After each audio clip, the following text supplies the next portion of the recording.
In the following clip you're about to watch, we see a group of friends are hanging out in a room, one of them on acoustic guitar, singing, everyone settled in for a relaxed evening with no reason to be anywhere else. Metallica poster on the wall, the kind of low-key night that feels completely ordinary from every angle. That's the setup, but watch the window on the left side of the room.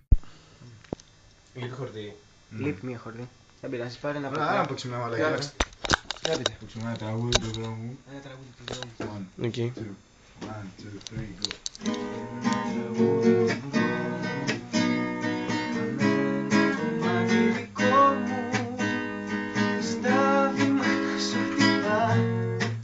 Kailan naman malaga pa mo?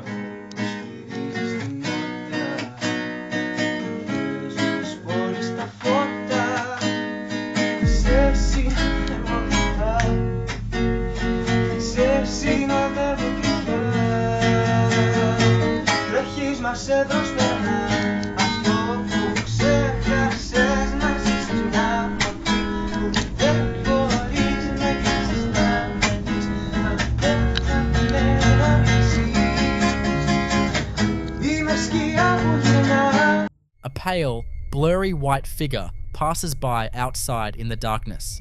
Briefly, just long enough to register. In paranormal research, figures observed through glass, windows, doors, mirrors, occupy a specific and deeply unsettling category because glass has long been considered a liminal surface, a boundary between the interior world and whatever exists outside of it. Cultures across history have treated reflective and transparent surfaces as thresholds, places where the barrier between the living and the dead runs thin enough for something to press through. A pale figure standing just outside a window at night, still enough to watch, close enough to see, that isn't just a jump scare. That's something positioning itself at exactly the kind of boundary it would need to be at. So what do you think? Is there something on the other side of that glass? Or is this just a very precise reminder of why we don't like looking out dark windows at night?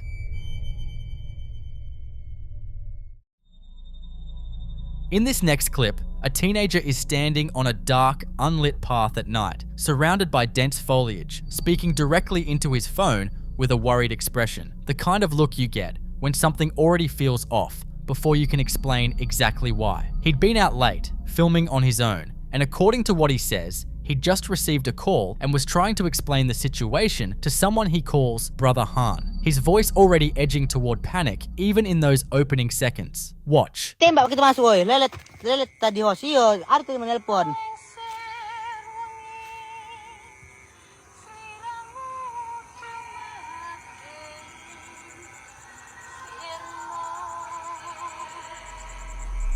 Bangan, tembak-tembak bangan, gitu ke ujung bangan. Palu tembak-tembak.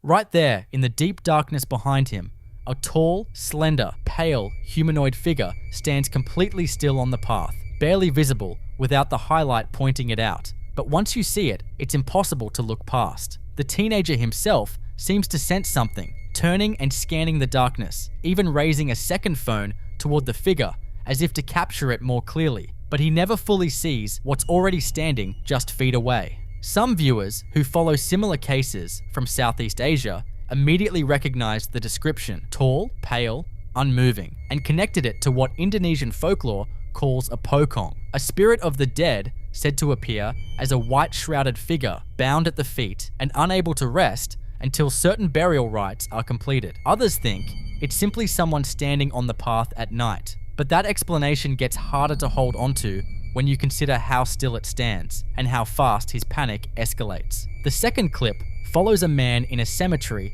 at night, visibly shaken before he's even said a word, standing among green-tiled graves with the darkness pressing in from every direction. Take a look. Apa challenge? Bisa, ini kan violet.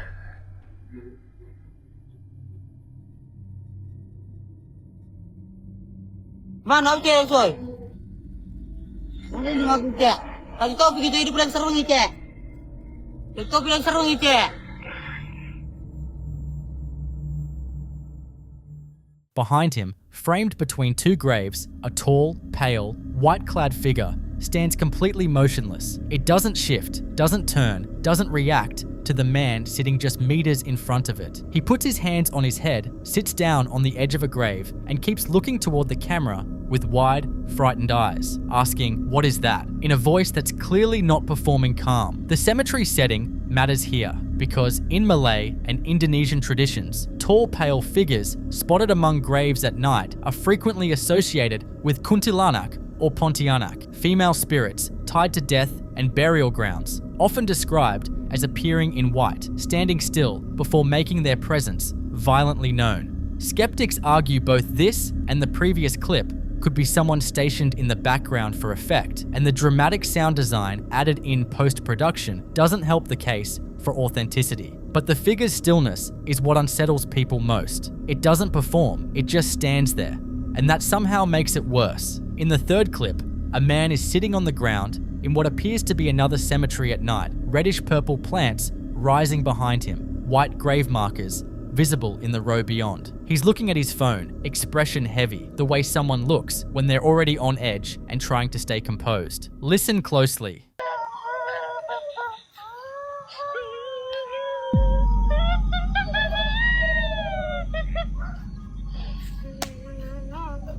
Oh, banyak nyamuk, oi.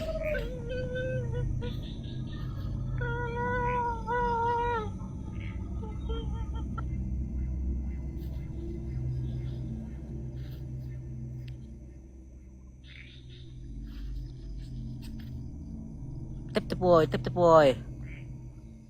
Before anything moves, the audio hits first, a wave of high-pitched, frantic wailing tears through the night, a sound that blends a woman screaming with what resembles a baby crying in distress, loud and close, with no visible source anywhere in the frame. The man physically ducks and slaps the back of his neck, then laughs nervously and mutters something about mosquitoes. That one unscripted, mundane detail is exactly what makes his reaction feel real. A second, more mournful wail rises and fades before the clip goes quiet. In Javanese and Malay traditions, a wailing cry heard in a cemetery at night is often attributed to a kuntilanak, sometimes described as crying loudly to locate its victims, with the direction of the sound said to indicate whether it's near or far.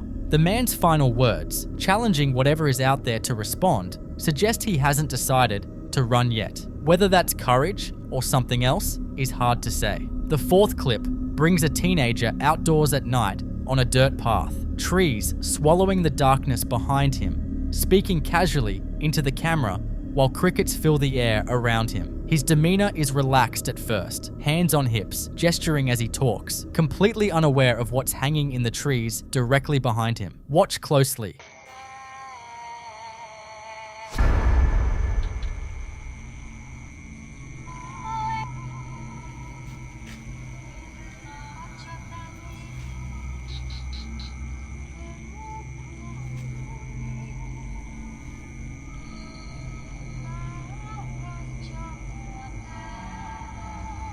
Pak Nandu.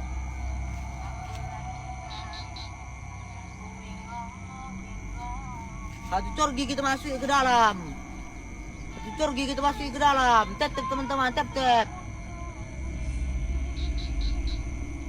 Apa anak nelayan? Hah? Satu corgi kita masuk ke dalam. Satu corgi. A pale, draped humanoid figure hangs motionless among the dark branches, positioned there the entire time as he speaks, highlighted repeatedly while he stays oblivious, until around the halfway point when something shifts. His tone changes fast. He stops mid-sentence, looks off to his right, then over his shoulder into the black woods, and starts urging whoever's with him to go inside immediately. Hurry, hurry! His voice now raw with urgency. Some viewers suggested the pale shape could be a kain kafan, a burial shroud, referencing the same tradition tied to the pokong from the first clip. The idea being that burial cloth appearing in trees is considered a deeply bad omen in parts of Indonesia and Malaysia.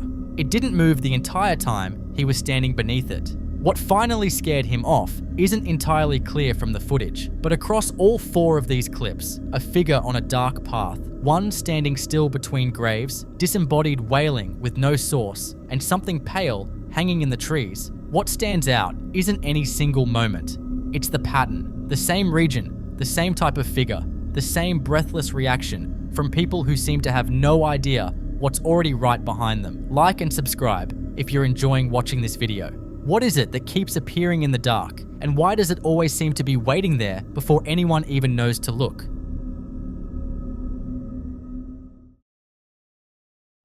The following footage was captured by a home security camera system, the same YE brand setup installed throughout what appears to be a family home, covering both the dining area and the living room. No one was inside at the time, or at least no one visible. The first clip comes from the kitchen and dining space, a well-lit room with a baby-high chair sitting in the walkway, wine glasses hanging on the wall, and the kind of ordinary domestic detail that makes what was caught on the microphone all the more unsettling. Listen closely.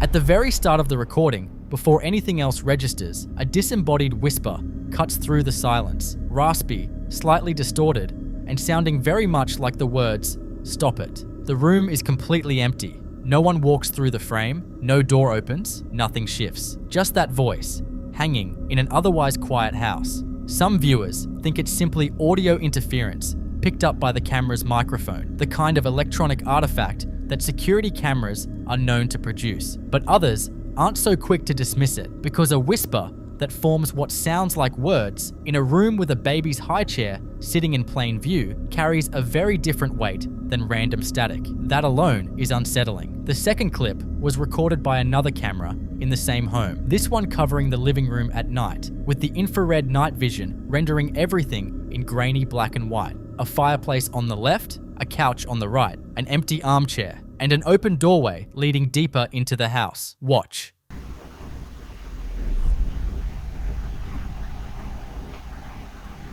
A wispy, semi-transparent anomaly materializes near the ceiling above the couch, cloud-like and pale against the dark room. And within a single second, it travels from right to left across the upper portion of the space before vanishing entirely. Skeptics point to insects near the lens as a possible explanation, and that's a fair argument given how infrared cameras can amplify small objects into something that looks far stranger than it is. But the shape and the speed of it are hard to fully account for that way. Some believe what the camera caught was a residual energy moving through the space, the kind of presence that doesn't interact, doesn't respond, just drifts through a room it may have always considered its own. And with that whisper still echoing from the other room, the question isn't just what was seen, it's whether anything in that house was ever truly alone.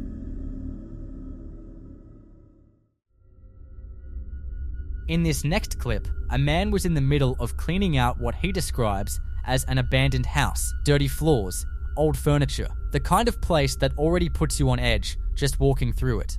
It's broad daylight outside, bright natural light cutting through a large window in the main room, so there's no reason yet to feel like something is wrong. He pans the camera across the filthy tile floor, past a dresser, toward a long hallway stretching deeper into the house. The far end of that hallway is swallowed in shadow. Watch. But I think I see something looking at me through that window. I might be a little delusional. What appears at the far end of the hallway is a tall, dark, humanoid figure, a solid black silhouette slowly leaning out from behind a doorframe, head and shoulder visible, holding position, peeking directly toward the camera. It doesn't rush, it doesn't retreat, it just stays there, partially exposed, watching. That alone is unsettling enough. What makes it harder to shake is the voiceover. The man's voice stays oddly calm, almost unbothered, saying he might just be a little delusional. Some viewers think that kind of detached delivery is exactly what you'd expect from someone trying to process something their brain isn't ready to accept. Others aren't so sure the house was ever truly abandoned. A few in the comments pointed out that squatters and trespassers in empty properties are far more common than people expect, and a still figure at the end of a dark hallway could just as easily be a living person as anything else. But then there's the shape itself. That slow, deliberate lean out from behind the doorframe, the way it holds the edge like it's deciding whether or not to fully emerge. Some viewers familiar with shadow person reports pointed to exactly that kind of behavior, an entity that exists at the threshold between visible and unseen, never fully revealing itself, as if the act of being partially seen is the whole point. Whether there was someone living in that house who shouldn't have been, or something else entirely occupying that hallway, what would you do if you were the one holding the camera?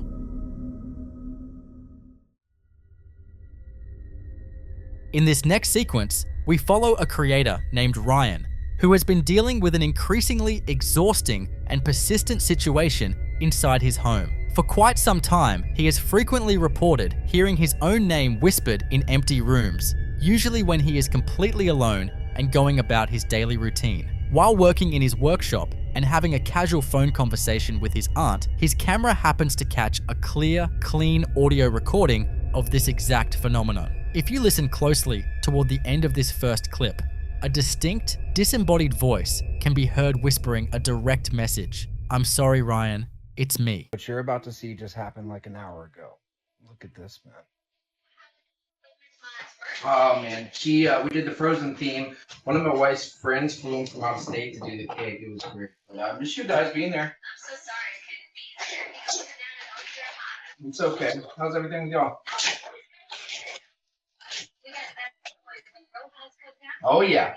You don't have to have that. Yeah, I know. He's awesome. Yeah, they always show up.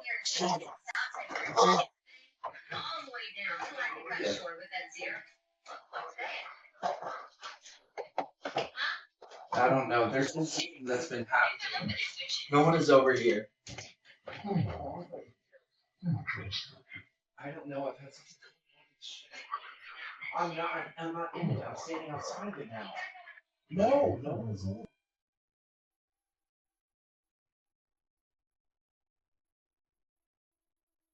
Hey, come on, man. Please. I can't keep dealing with this, bro. Come on, man.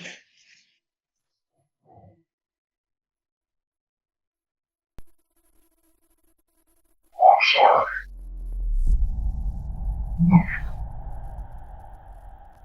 It's me. Oh, it's me. The activity, however, didn't stop within the walls of his workshop.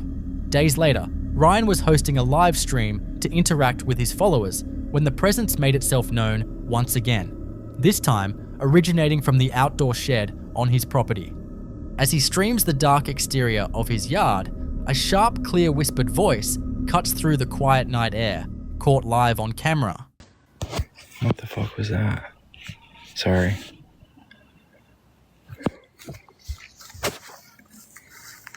Dude. Hold on.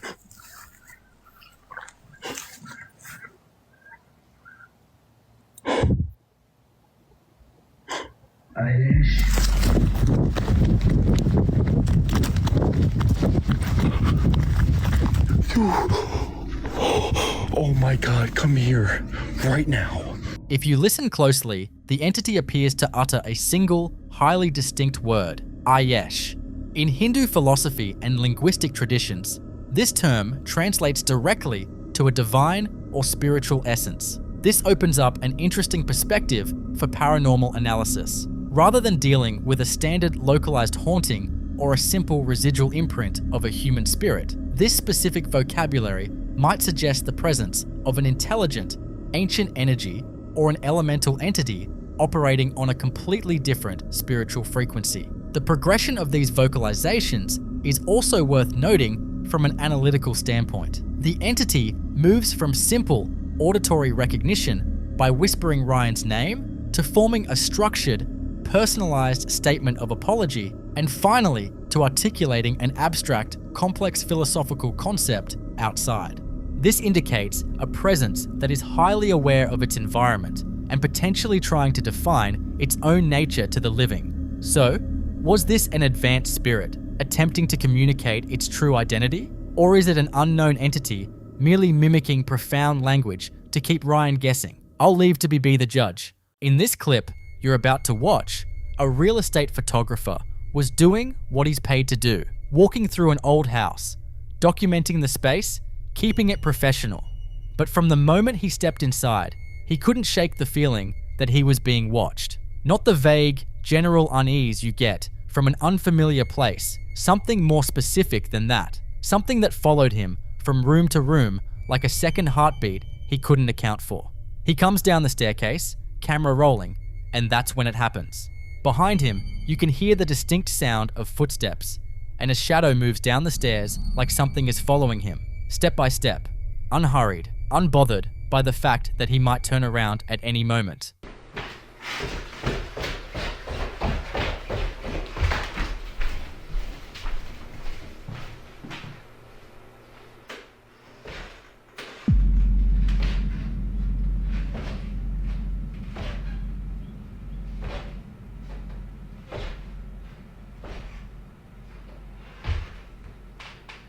He's the only person in that house. There is no one above him on that staircase, no one on the landing, no one anywhere in the building. And yet, whatever cast that shadow came down those stairs the same way a person would, with weight, with rhythm, and with intention, like it had walked that staircase 100 times before and had every right to keep doing it. Whatever this was, it was aware of him, it was moving with purpose, and it was comfortable enough in that space to make no effort to hide. So he does what any rational person tries to do. He keeps working, stays focused, and leaves his camera running while he moves through the house. Again, while he's out of frame, the door swings violently open and slams shut completely on its own. Not a slow drift, not a gentle nudge from a cross breeze, but a full, aggressive open and shut that takes real force to produce. The kind of force that doesn't come from air pressure or a settling foundation.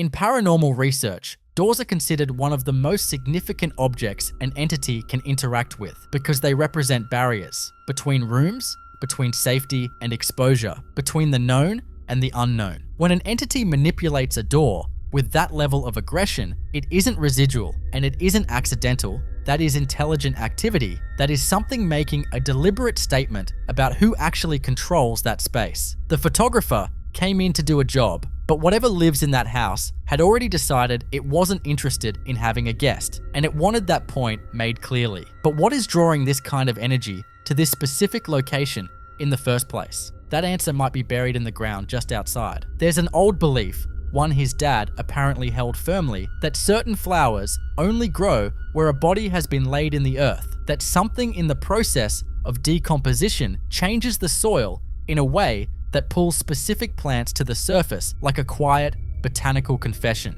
Whether that's rooted in something scientifically observable or purely in generations of folklore, people have quietly used it as an informal marker for forgotten graves for a very long time. He goes outside and sure enough, there they are, just sitting in the ground, quiet and unassuming, in a place that suddenly feels a lot heavier than it did before, like the air itself is pressing down a little harder right there.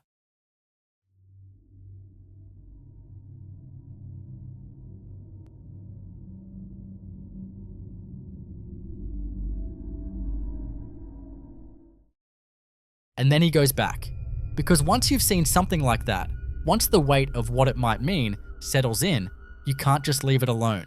He returns to the area, this time pushing further out to the field on the abandoned farm nearby, looking for grave markers, physical evidence of lives that history decided weren't worth recording, people swallowed up by time and neglect, and a landscape that kept growing over them without pause. And that's when the field starts talking back. Not wind, not an echo bouncing off the tree line. Voices, rising up out of a stretch of land that has been left to rot and be forgotten for years, as if the ground itself had been waiting for someone to come close enough to hear it.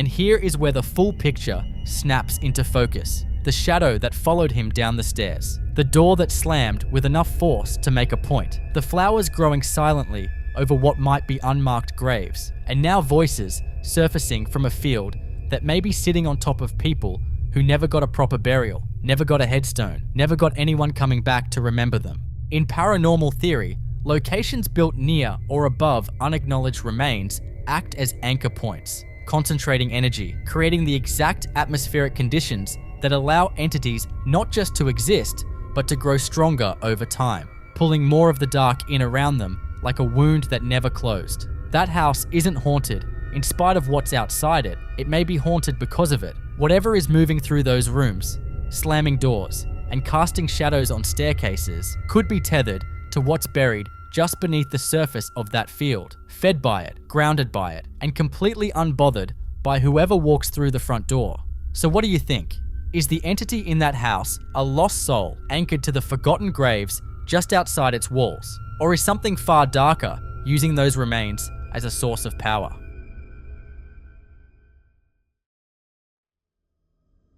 In this next clip, a singer going by long-winded music on TikTok was doing something completely ordinary, filming a quick video to invite people out to watch her band perform, the kind of casual, throwaway content that takes 30 seconds to record and means nothing beyond the post itself. Except that somewhere between hitting record and hitting post, she captured something in the closet directly behind her that she almost certainly didn't notice in the moment.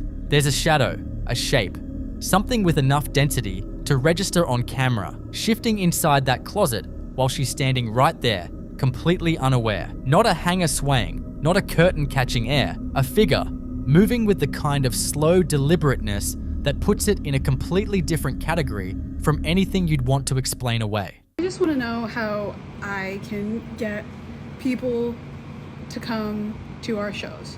How do we get people to come to our shows? No, I am just trying to understand. Tell me it doesn't look like there's someone right here. There's not. And that's what makes this one stick. She wasn't ghost hunting. She wasn't in an abandoned building. She wasn't even trying to capture anything beyond a 30-second promo for her band. She was in her own space, in what should have been the most familiar and safe environment she knows. And something was standing in her closet, watching her film. In paranormal research, entities that appear in domestic spaces during completely mundane moments are considered far more unsettling than anything caught on a dedicated investigation, because it means there's no threshold, no special condition required for them to show up. So what do you think? Was that something passing through, or does long-winded music have a permanent audience she never agreed to?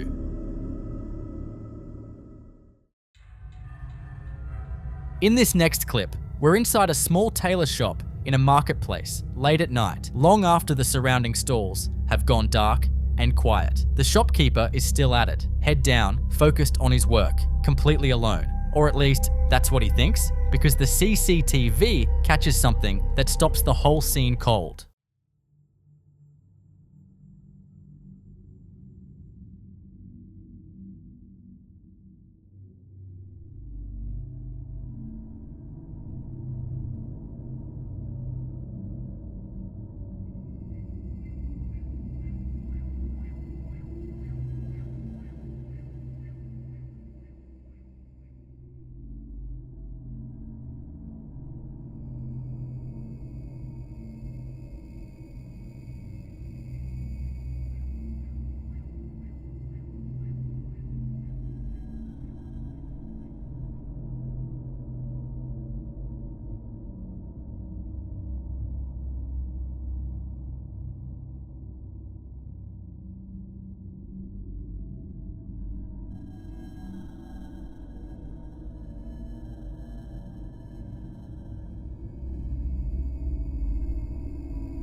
His reaction tells you everything. In paranormal research, markets and commercial spaces are considered high-energy locations. Decades of human traffic, emotion, and history soaked into the ground beneath them. Low-level kinetic activity, like this, small objects moving with quiet intention, is often one of the first signs of a presence making itself known. Not dramatic enough to cause panic, but deliberate enough that you can't quite shake it. So was something in that shop trying to get his attention? Or is there a less supernatural explanation just outside the camera's frame?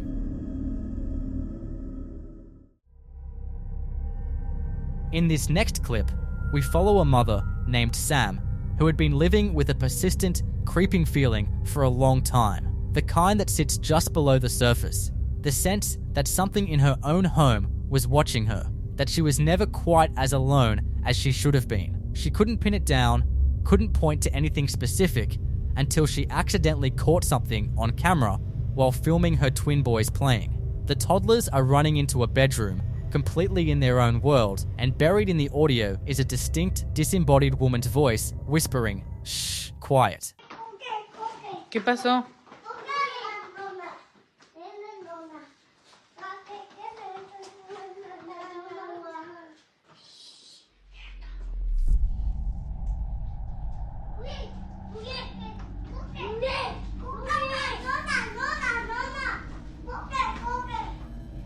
¿Quién está en el cuarto?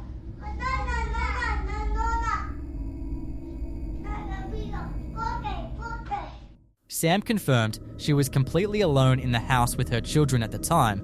No other adult present, no television running in the background, nothing that accounts for that voice. In paranormal research, this is a textbook EVP, an electronic voice phenomenon where an entity draws on the high-energy chaos of playing children to push itself into the audible range and make contact.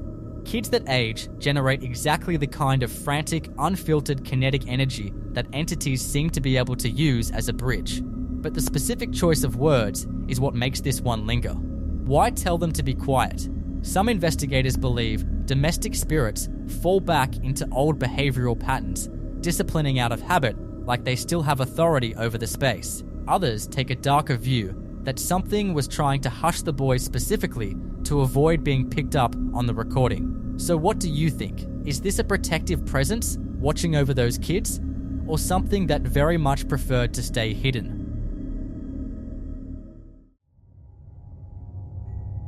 In this next clip, we're with a man named David who is working alone in a house, a renovation job, just him and his tools, in a space he has the only key to.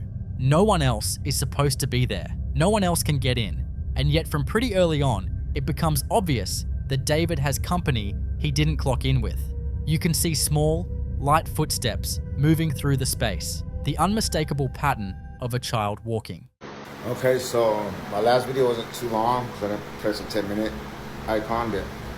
Anyways, I'm just getting into work, right? Nobody in this unit. I'm the only one besides the owner with the key, and the owner lives all the way in New York. I'm in Oakland, California. So this unit had a fire a few years back. This was a little girl's room. This was her room. And I'm like lost for words right now, I'm sorry. Like, catch my breath, I'm getting chills, the hair standing up on my arms. But the girl that happened to pass away in this unit was 3 years old. Look at what the fuck I see on the ground. Those are not an adult-sized footprint going into the wall. This is where her bed was at, right here. I talked to the owner, I video called him and everything. And I've been here and like little kids laughing. I just thought it was coming from outside. But it's like a little, I felt something go like this to my ear. And yeah, I hear all the activity coming from that closet. And right here, but this really baffled me. Like I said, nobody else has the keys. There's no kids in here. I lock up everything. It's a 4-unit complex. Nobody's in here. Nobody been in here. There's an alarm system. So we got paranormal activity. Look at these little feet. Look at these little cute little feet.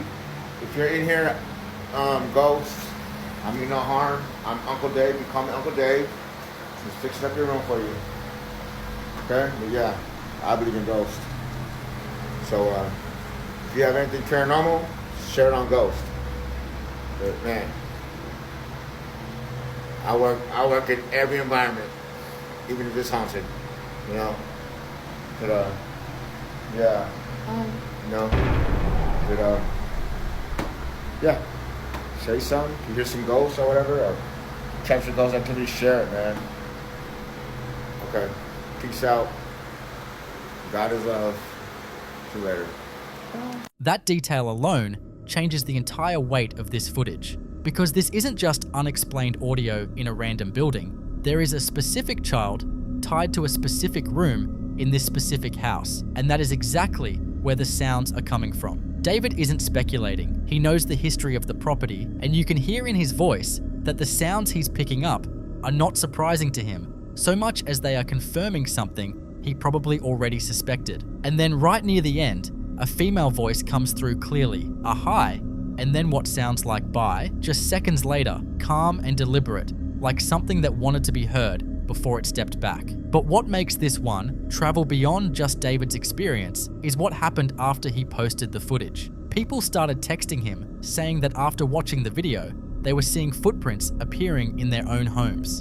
In paranormal theory, certain entities are believed to be capable of moving through recorded media, using the footage as a channel to follow the signal wherever it plays. So, what do you think? Did David accidentally open a door that was never meant to be found? Or is the little girl in that room just happy that someone finally showed up? In the following clip you're about to watch, we take a midnight stroll through Tokyo's Aoyama Cemetery, a location legendary for its haunting history and ghost sightings. Most people are completely terrified to even step foot on these grounds after dark, but one brave explorer decided to walk through the shadows to see what the fuss was all about.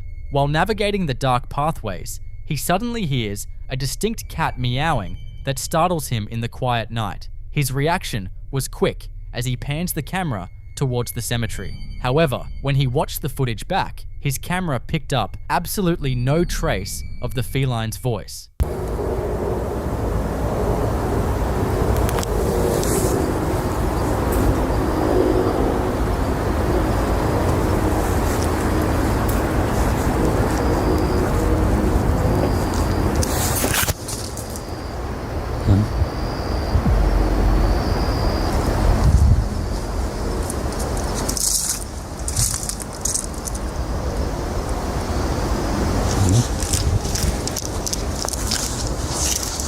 But the missing audio isn't the most disturbing part of the walk. If you look carefully, when the camera turns into the cemetery area, a dark, shadow-like entity can be seen lingering amidst the tombstones. He was completely oblivious to its presence in the moment, not until people in the comments pointed his attention to it. So what exactly was stalking him from the dark, and why did it mask itself? In paranormal research, entities often use auditory trickery, known as phantom sounds, to disorient or distract a person. This could be an earthbound spirit, perhaps a residual energy of someone buried there, projecting the familiar sound of a meowing cat to lower his guard. By mimicking a harmless domestic animal, the spirit may have been trying to siphon his kinetic energy or lure him off the path while its shadow form observed him from the safety of the graves. Was this just a lonely soul using a familiar sound to draw a living connection? Or was a predatory entity trying to lure him deeper into the dark?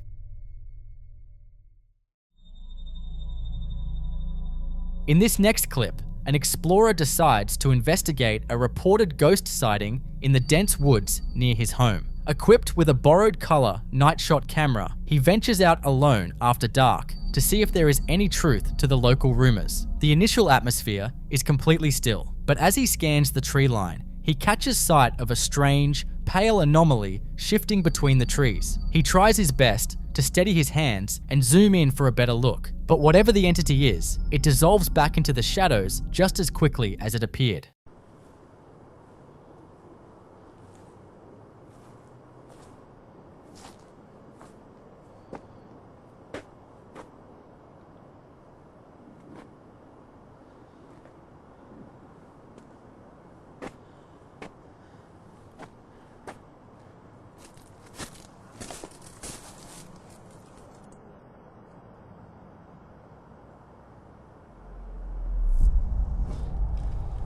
Where's it gone? There was something there.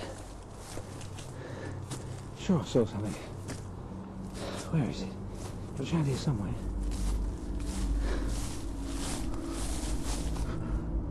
It was here somewhere, but it's gone. I don't know where it is.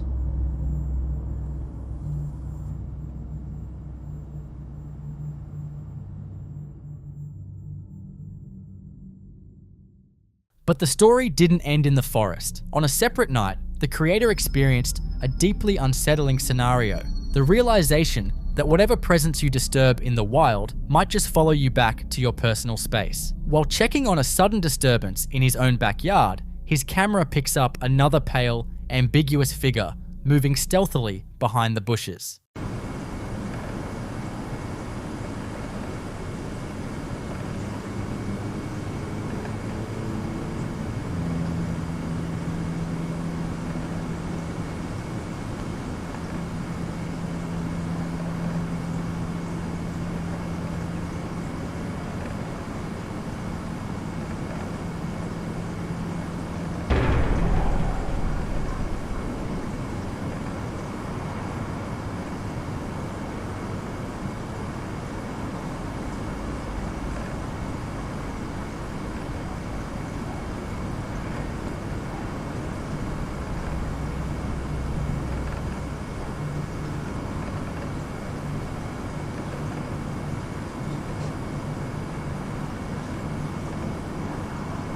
In paranormal research, a sequence like this is heavily associated with a concept known as spiritual attachment. The theory suggests that entities aren't always anchored to a single geographic location. Instead, when an individual enters their domain with a high level of hyperfocus, anticipation, and adrenaline, that intense emotional output can act like a beacon. The entity is thought to absorb this energy, using it as fuel to latch onto the investigator and follow them straight back to their home property. However, this footage has sparked an intense debate, and the skeptics make some incredibly strong arguments against it. Those who believe the video is fake point out that the heavy camera, shaking, sudden blurs, and rapid panning are classic techniques used to mask video edits or hide a practical effect, like a person in light clothing. Furthermore, early night shot cameras were notorious for heavy compression, meaning a stray reflection or a common nocturnal animal could easily be distorted into a ghostly shape. On the flip side, there are reasons to believe it could be genuine. Defenders of the clip point out the organic way the figure blends behind the complex, overlapping layers of branches, a feat that would have been remarkably difficult to cleanly render with consumer-grade digital editing software back when this was originally filmed. They also argue that the ambient audio and the raw tension in his breathing sound entirely unscripted. This leaves us with a classic supernatural dilemma. Was this just a clever piece of doctored footage meant to create an internet hoax? Or did this man genuinely capture an entity that followed him home from the woods? I'll let you decide.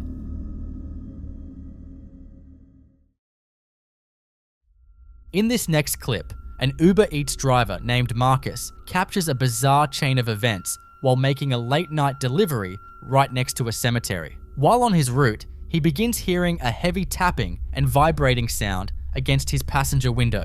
With no one visible outside, he pulls over to check the exterior of his vehicle and see if something is caught underneath. While investigating outside, Marcus points his camera toward a discarded shoe sitting on a piece of cardboard by the curb, which suddenly shifts on its own. He quickly gets back into the driver's seat, but the situation escalates further when the passenger door unlatches and swings wide open completely by itself. What makes this sequence even more unusual is what Marcus discovered only after reviewing his dashcam footage later on. The interior camera shows a faint, translucent anomaly hopping directly through the closed passenger window just before the window began vibrating.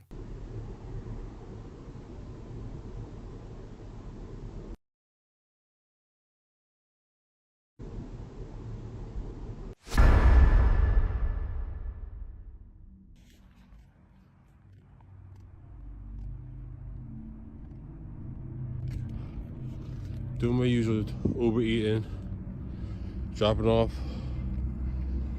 some food. I I swear, this of all address gotta be something by the cemetery. Bro. I see this again, I'm just not gonna accept it. I'll tell you that.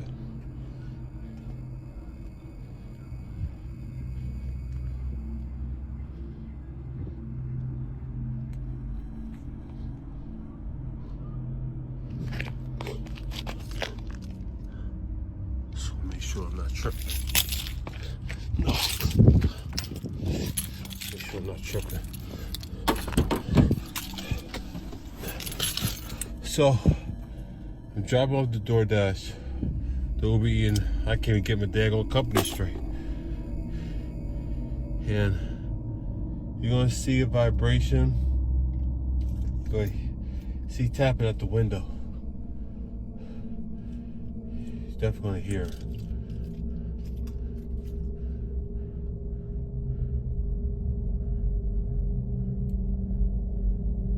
What the fuck?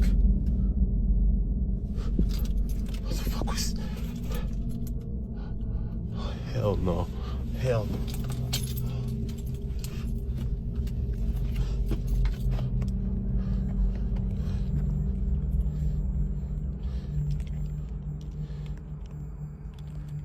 Fuck.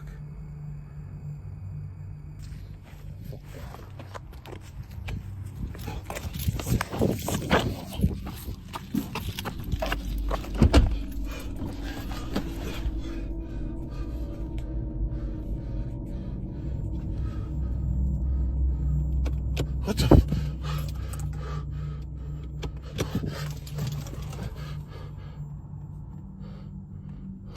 Why?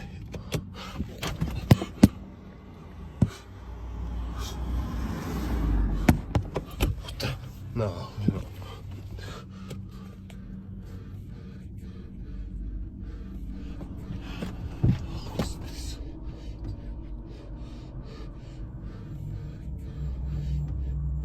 Oh hell, what the fuck was shit? Shit, I mean shit. Oh hell, no. Hell. Oh, no. Nope. No. No. No. No.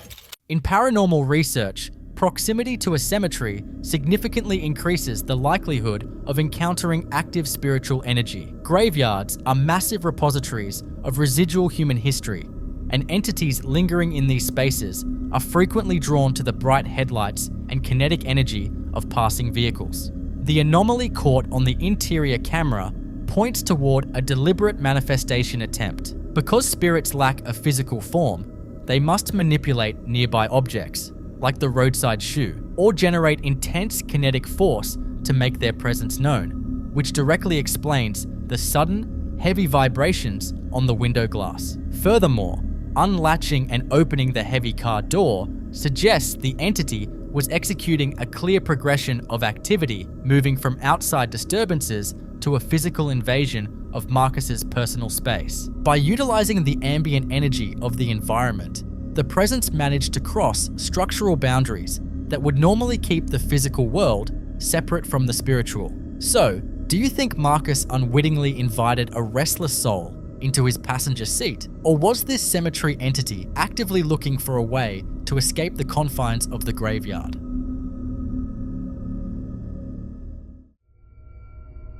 In this next clip, we look at a video captured by parents during a normal family gathering. At the start, a toddler is sitting calmly until his attention is drastically pulled toward the center of the room. His eyes clearly track an invisible path left and right, and he begins pointing towards something, following a trajectory that his parents completely miss. He then begins imitating the unseen presence, gesturing as if interacting with something right in front of him.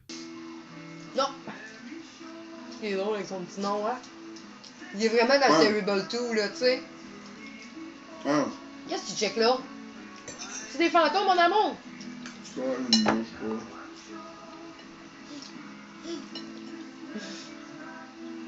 Qu'est-ce qu'il y a?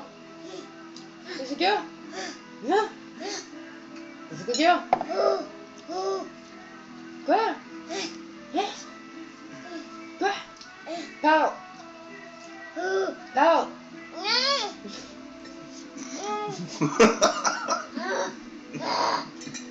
Parle! Non! C'est comme, c'est moi la peste, si. Je vais parler, mais ça me tente. Je m'inquiète pas, tu vas parler à ta barouette. Ah, maintenant, on va dire, Colin, te rappelles-tu quand il parlait pas? Est-ce qu'on était bien, hein? Parce qu'il va me poser plein de questions tout le temps. Pourquoi papa ça? Pourquoi papa ça? Pourquoi maman ça? Pourquoi maman ça? On va bénir le temps où il faisait juste encore des sons. Alex, il est tard.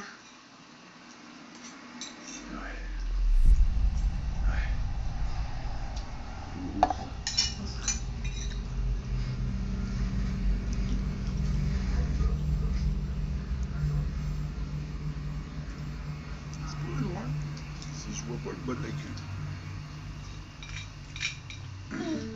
C'est bien, même, on va voir juste l'armoire là. Non, on le voyait super bien.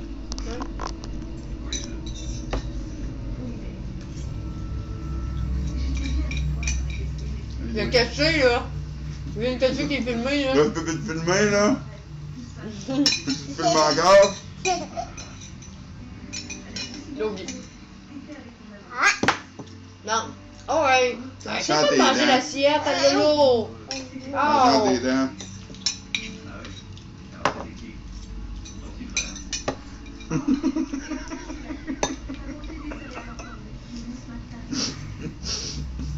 C'est bon là.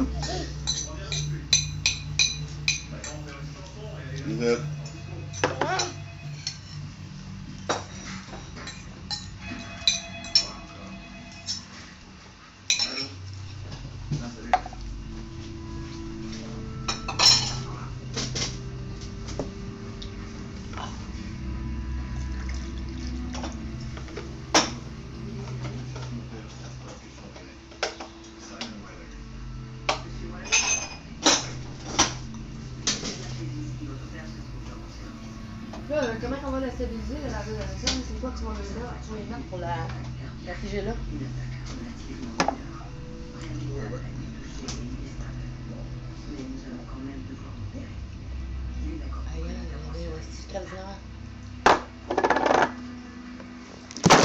Moi, il y a personne qui t'avait donné à manger, hein? Young children are widely believed to possess a heightened sensitivity to spiritual phenomena.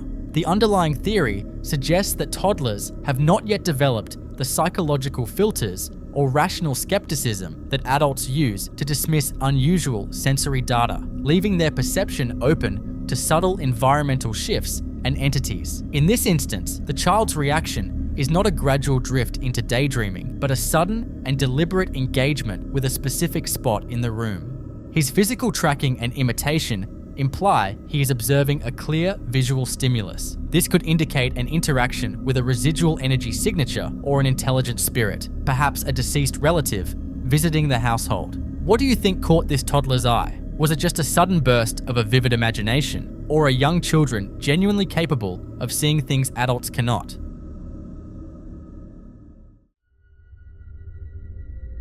In this next clip, a family grieving a loss experiences a beautiful and bizarre moment of farewell. The on-screen text translates to, "If they hadn't recorded it, we wouldn't have believed it," as the family describes their belief that their deceased sister used a white, star-shaped foil balloon to navigate the house one last time to say goodbye and apologize to her brother. As you watch, the balloon moves down the hallway and enters the bedroom, where the brother is sitting quietly on the edge of the bed. Instead of drifting aimlessly toward the ceiling or being erratically pushed by a draft, the balloon appears to travel along a deliberate path, hovering directly in front of the young man. The most compelling detail occurs toward the end of the footage, when the brother suddenly flinches and stands up quickly from the bed, reacting as if someone had just physically touched him. Watch.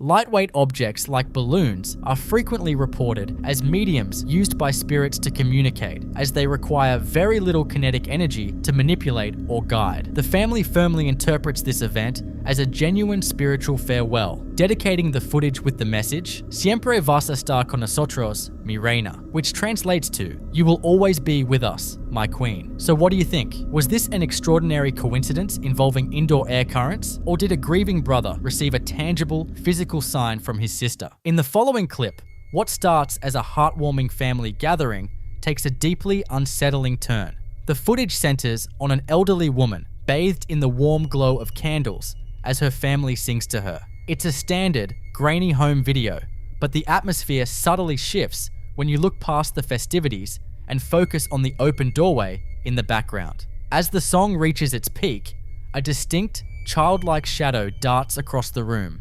The movement is quick but deliberate, and the shape clearly resembles a little girl. Watch closely.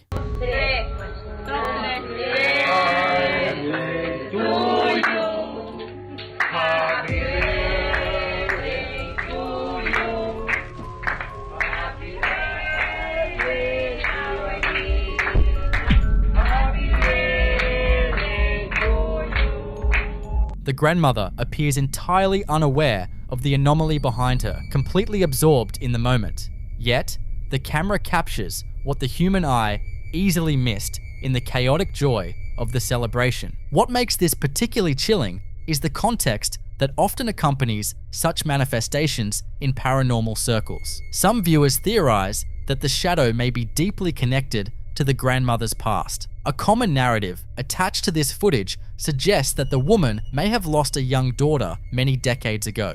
If that is the case, could this be the residual energy of a child returning to celebrate her mother's milestone? Or perhaps more ominously, certain folklore dictates that the sudden appearance of a long-deceased loved one acts as a harbinger, a spectral sign that they are preparing to guide the elderly family member to the other side. Is this simply a trick of the lighting, a living relative passing by unnoticed, or a fleeting glimpse of an entity from beyond the veil? I'll let you come up with your own conclusions.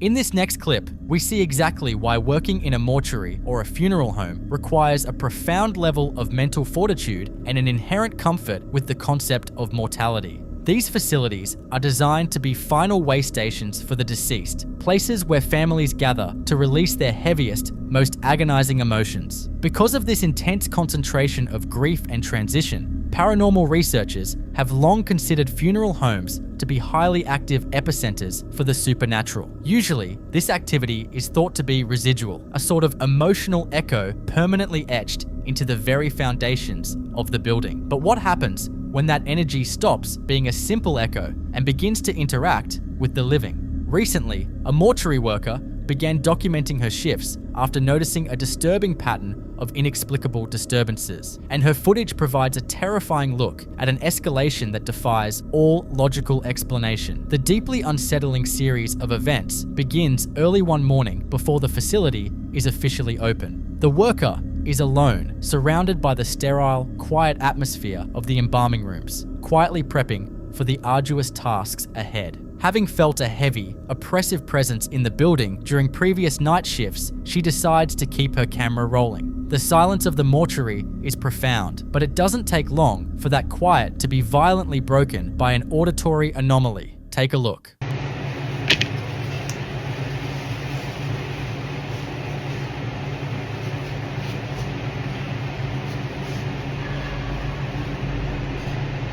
Listening closely, the vocalization carries a highly peculiar tone. It sounds like a hollow, agonizing wail that almost borders on a mocking laugh. In the context of a funeral home, one might easily write this off as a trick of the acoustics or a draft whistling through the ventilation. However, the sheer volume and human-like cadence of the sound make it incredibly difficult to debunk. But as her documentation continues over the following days, it becomes terrifyingly clear that this presence is not just a passive recording of the past. It is fully aware of her, and it is growing bolder. In a subsequent recording, the worker is no longer alone. She is joined by her son, who frequently accompanies her to assist with the heavy lifting and late night duties. The presence of a second witness completely shifts the dynamic, grounding the experience in absolute reality. Watch their immediate reaction as the physical environment begins to manipulate itself right in front of their eyes. Are you always alone when you're there at night? So thankfully I'm not always alone. My son also comes to help me. He has been by my side for the last few years. He's gonna be 19 soon, but he is so respectful, and he also helps on removals, and he helps me dress the loved ones. That's what we just got done with now. Tonight we had a loved one that was in really good shape, very peaceful, and it didn't take us long. And it's to the point where I don't even have to tell him what to do. He is already seasoned enough to know what we need to do. He hands me the correct tools. You know, he's a really good help. And I'm so thankful that Was that you? No. Was that you? No. Look at the video, wasn't me. What was that? I don't know. Well, what'd you hear? I don't know. I don't know. Why is that always happening? I don't know. Okay, well, I'm just thankful that he's here. So, and we're done. So.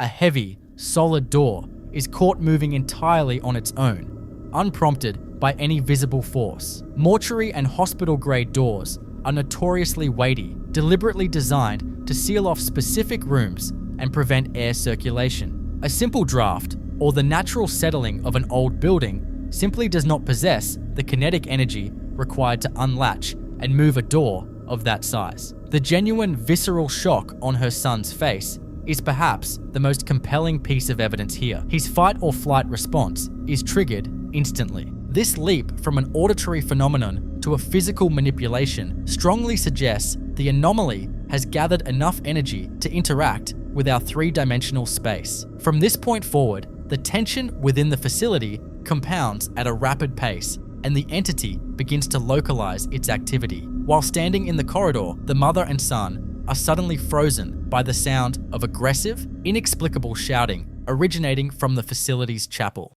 Hey you guys, we haven't made a video in a little while, so I just wanted to come on and kind of refresh everybody with just a little mortician tip here. I don't know if everybody's aware.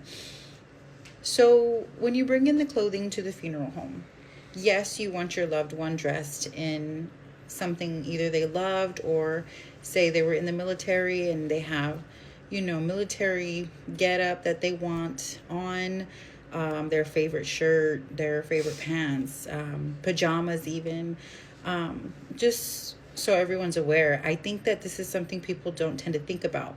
But in our world, when families bring us clothing, sometimes they're not aware that in order for the clothing to really fit properly, say it's too big, too small, we have to cut the back of the clothing in order to place it on your loved one.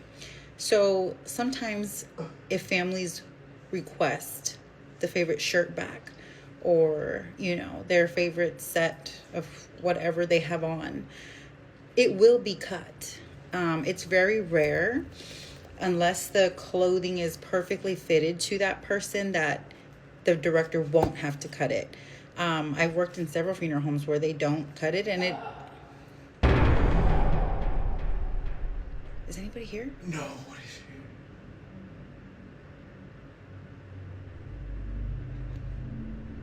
here? Who's here?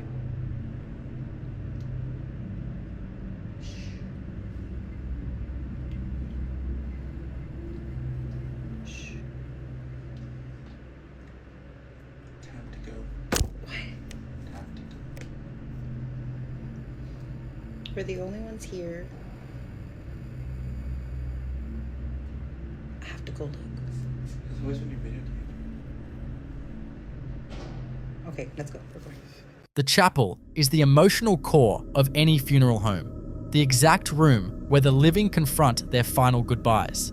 The voices captured here are not faint whispers caught on a sensitive audio recorder. They are loud, confrontational shouts, echoing from a completely empty room. The aggression in the anomaly is so palpable that her son immediately states they need to leave, a primal instinct that the mother quickly and wisely agrees with. Fear is a natural response, and when an unseen entity begins raising its voice in an empty building, retreating is often the safest protocol. However, the most terrifying escalation occurs on an entirely separate day, proving that the entity is not a fleeting visitor, but a permanent resident. While filming in the facility, another loud, jarring noise emanates from the chapel doors. Rather than retreating this time, the mother and son decide to cautiously approach the room to investigate the source. But whatever is dwelling in that chapel seemingly senses their approach and pushes back with a massive display of power. So we're here working. We were hearing some noises in the chapel, so we actually decided to come in the chapel and make this informative video to see if we could catch any of the noises. So I'm gonna explain what this is on today's mortuary information video. So there are times where we get loved ones who are donors. They're bone donors.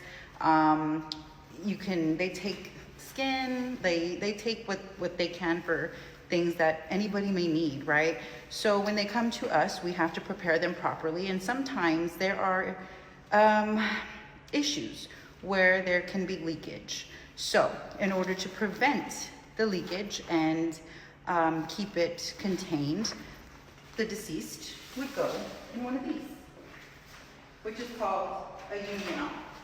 A unional contains all of the fluid and I thought I heard something. Contains all the fluid, and it makes sure that while your loved one is being presented in the visitation, we don't have any issues with anything, you know. Okay. Let's go see. Because now I'm in the chapel and I'm not. Oh my God. Did the lights go Dude, off? the lights went off right when that happened. You wanna go? It's always when we're recording. It never fails. It's the camera. Anyways.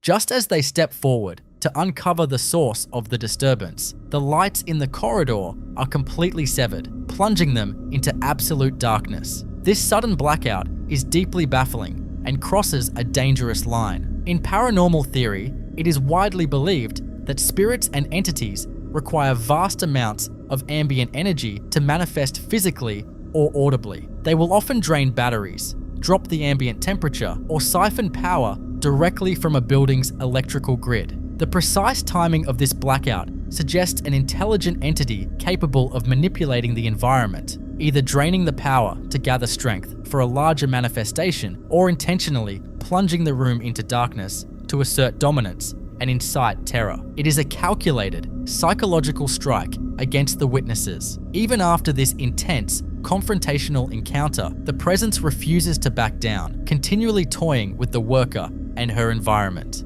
In a final piece of footage, the mortuary worker is attempting to film a standard update, speaking calmly to the camera. Yet, the entity reminds her exactly who is in control of the space. The lighting above her begins to pulse and flicker erratically. To prove there is no logical interference, she immediately pans the camera to the wall, revealing a completely empty hallway and confirming that no one is anywhere near the light switch. Everyone, it's 11:45 p.m. and I'm here at the funeral home, and I wanted to make a video to kind of explain. A lot of people aren't aware or are confused as to why funeral directors are at the funeral home at 11, 12, 1, 2, 3, 4 in the morning.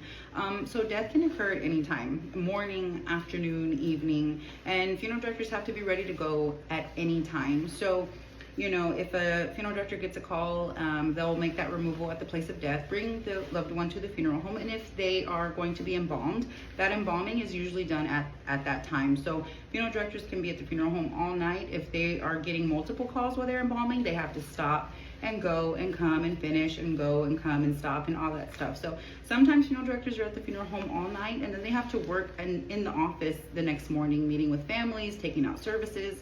It can get really exhausting, but for me tonight, I am here, or I just got finished dressing a loved one for their services tomorrow. And I like to come in the night because there's no one here. It's peaceful, it's quiet. I can take my time and pay 100% full attention to that loved one without worrying, you know, oh, I have to go answer the phone, or I have to leave on a call. I can just actually come and take my time and concentrate. So I do like coming in the night because of that. And okay, that was weird. I don't like that. The light switch is right there. And the light just flickered. And I'm gonna cut this video short because that is cue for it's my time to go. The intelligence behind these combined occurrences is highly disturbing. We are looking at a clear, methodical escalation. What began as a distant, mournful cry evolved into the physical manipulation of heavy doors, aggressive vocalizations, and the deliberate, targeted manipulation of the building's electrical system. The facility appears to be hosting something that absolutely demands to be acknowledged. Is this simply the collected, heavy energy of 1,000 grieving families manifesting physically in the architecture, or has a specific, highly intelligent entity refused to cross over, trapping itself forever between the chapel and the embalming room? I'll leave you to be the judge.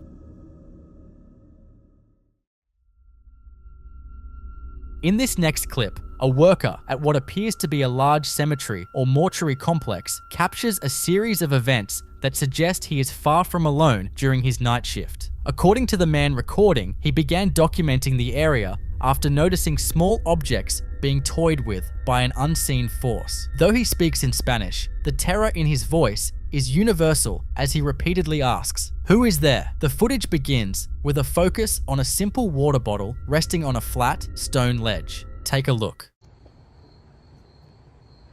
¿Vieron la botella? ¿Vieron la botella?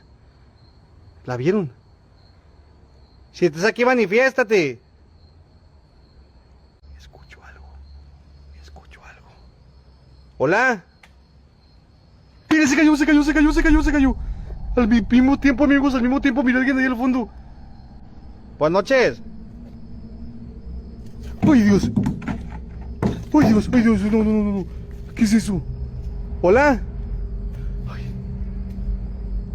¿Quién eres? Ay. ¿Quién eres? Ven, ven, ven, ven. ¿Hay alguien aquí?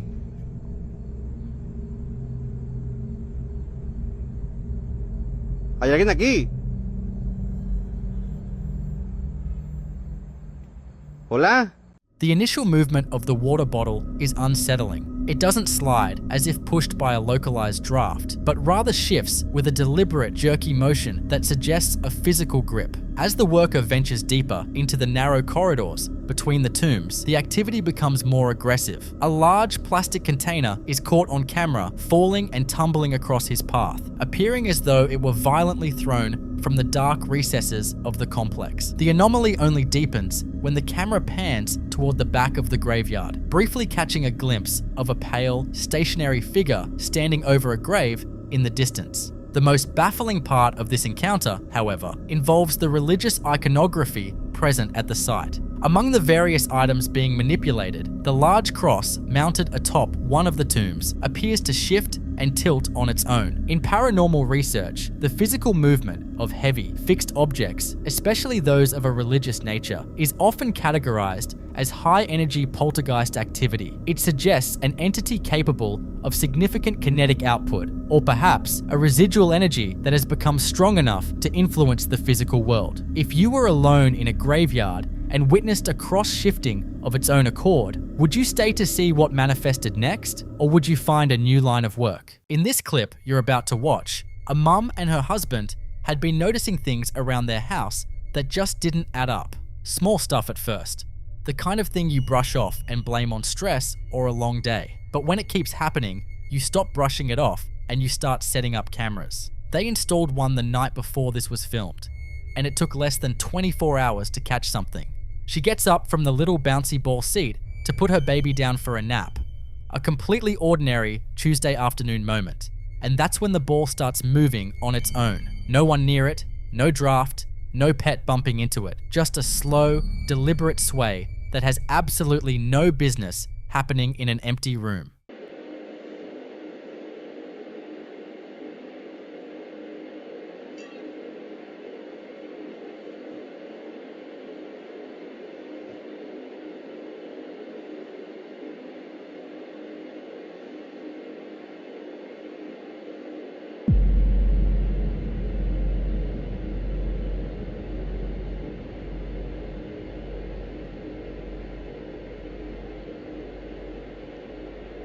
Now here's what stands out the most. The movement isn't frantic or violent, it's almost calm, like whatever is in that house is just making its presence known, casual about it even. And that detail matters, because it tells us this isn't a one-time spike of energy. This is something comfortable, something that's been there long enough to feel at home. One thing that some paranormal researchers actually suggest in situations like this is acknowledging the presence out loud, letting it know you're aware of it, but firmly stating you want to be left alone. Some people swear by it. Whether it works consistently or not is a whole other conversation. But the fact that people reach for that strategy tells you something. Sometimes the most unsettling thing isn't the activity itself, it's the feeling that something is listening. And whatever is in this house, it's definitely listening, because the activity doesn't stop there. She's home alone this time when the camera picks up something that stops you cold right at the top of the footage. A male voice, clear enough to make you rewind it twice, says something that sounds exactly like, "Wash your hands with soap."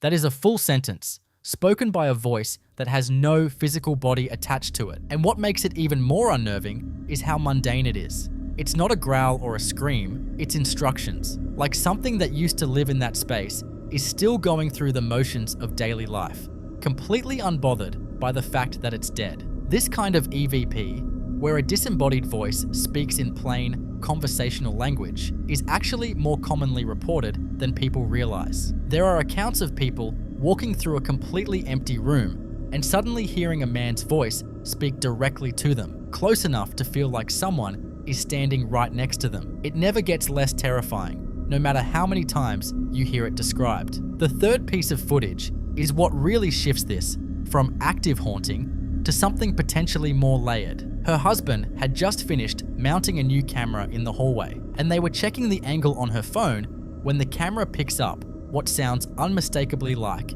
a child giggling. Her husband heard it with his own ears in real time. Their son was in his room playing, accounted for. But here's the detail that makes your skin crawl. His camera cut out at the exact moment the giggle was captured, and in the footage from his room, just seconds before, there's a faint whisper buried underneath the sound of him playing with his toys.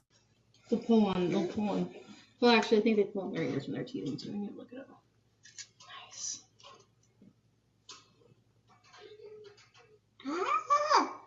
What? I don't know if he's discovered his ear and that's why he's playing with it, or if it's hers.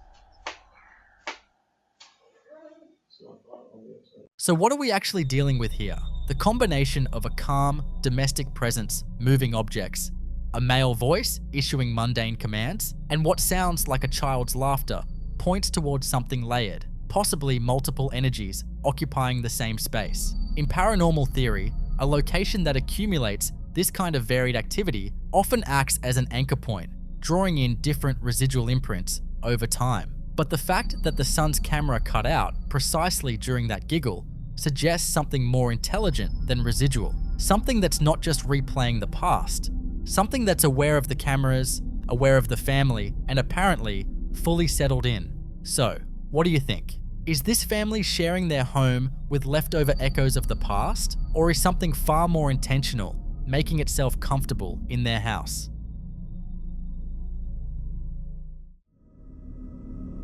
In this next clip, Joe's mum told him back in 2019 that she was fighting demons in her house. And look, most of us would do exactly what Joe did, which is smile, nod, and quietly wonder if Mum needs a vacation, but she wasn't asking him to take her word for it. She sent him footage, and whatever is in that video is very difficult to explain away. Up in the top right corner of the frame, there's a dark shape descending from the ceiling, not drifting, not floating, but coming down with a kind of slow, deliberate intention. Then she pans the camera away, and when she brings it back, it's gone, clean, like it was never there. But just when you're ready to chalk it up to a shadow or a trick of the light, it comes back. In 2019, my mom said she was fighting demons in her apartment.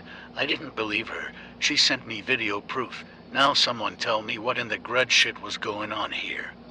I put picture at end of video, pause it, turn phone upside down and zoom in.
That reappearance is the detail that kills every rational explanation. Shadows don't leave and come back. Lens flares don't take a break and return on cue.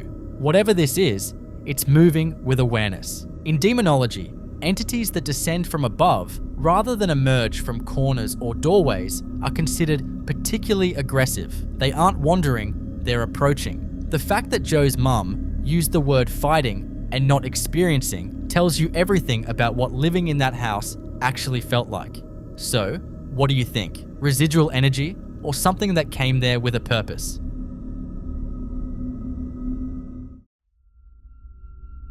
This next clip was posted by a frightened mother, and you'll understand why the moment you watch it. But before you do, here's what you need to know. The little girl had already told her mom that someone was in the bedroom before any of this was recorded. Not something, someone. Specific enough that she grabbed her mum by the arm and asked her not to go in, not to open the door, not to even get close. What you're about to watch isn't a child being dramatic about the dark or spiraling over nothing. This is a little girl who has seen something, who knows exactly what she saw, and who is not willing, under any circumstances, to let her mother walk back into that room. Blakey, you okay? There's nothing you can do or say to change that. Do you want me to go open the door? Why? No? Sucks for you. Okay.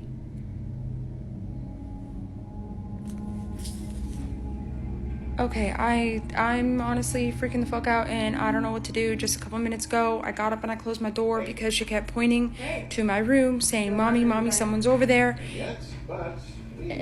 And she was terrified. She was terrified. Of course, freaking me out. So I went over there and she just said, no, Mommy, come here, Mommy, sit, Mommy, don't go over there. And so I called the dog and I closed the motherfucking door. And as you can see, dude, she's still terrified. She's still terrified. She doesn't want me going over there. She doesn't want me to open the door. Dude, I'm terrified. The mom tries to reason with her. Ask if she can just go open the door, keep it quick, nothing to worry about. And the answer is a firm, unwavering no. The kind of no that doesn't come from imagination. It comes from certainty. From a child who has already made up her mind about what's in there and doesn't understand why the adults around her aren't listening. But that was only the beginning of what this family captured that night. Because eventually, the mum does what every parent torn between protecting their child and finding a rational explanation has to do. She gets up. She tells her daughter she's going to check the room, keeps her voice steady and calm the way parents do when they're trying hard not to transfer their own fear onto their kid. And the little girl's response is immediate. She hides her face. And then she starts to cry. The kind of crying that comes from genuine terror, from watching someone you love walk towards something you know is there and being completely powerless to stop them. Blakey, Mommy's gonna go open the door, okay? I'll be right back. It's okay.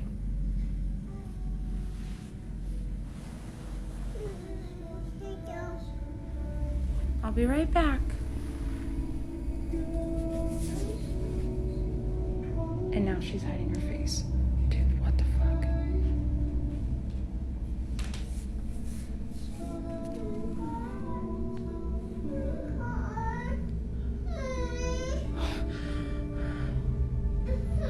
It's okay, baby.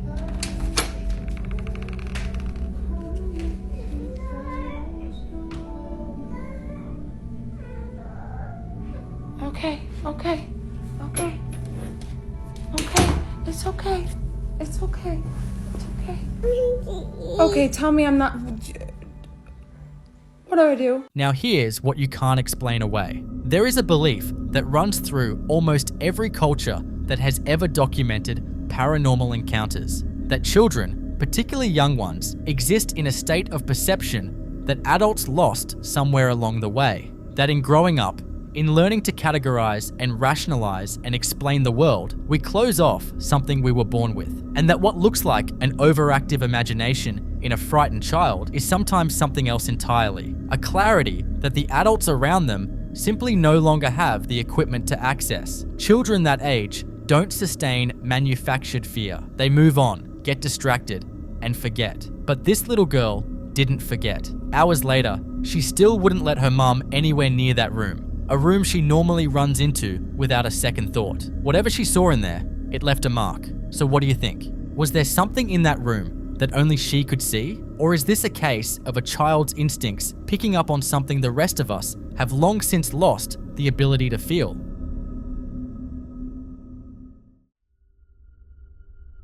In this next clip, we're stepping inside Willard Library in Evansville, Indiana, one of the oldest public libraries in the state, built in 1885, and by most accounts, never fully emptied of its original occupants. The Stillroom Society, a group dedicated to investigating real hauntings and unexplained encounters, brought their equipment here on January 17th, 2026, and what they captured is exactly the kind of thing that makes a location's reputation stick. The library's most famous resident is known as the Grey Lady, an apparition that staff and visitors have been reporting for decades, wandering the corridors, triggering cold spots, flickering lights, and sending books off shelves with no one nearby to explain it. She's become so embedded in the identity of this place that people plan trips specifically hoping to cross her path.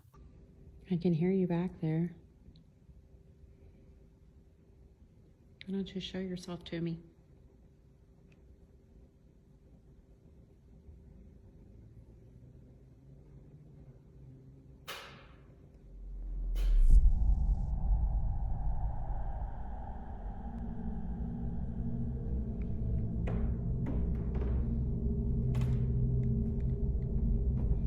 I know this is your home, and I mean you no disrespect. I'm just curious about you, like why you're here and who you are.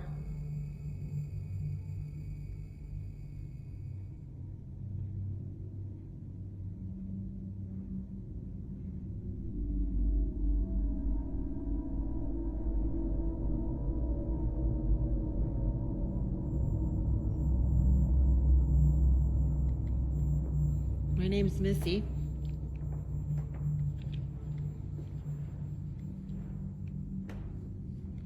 I'd love to know more about you.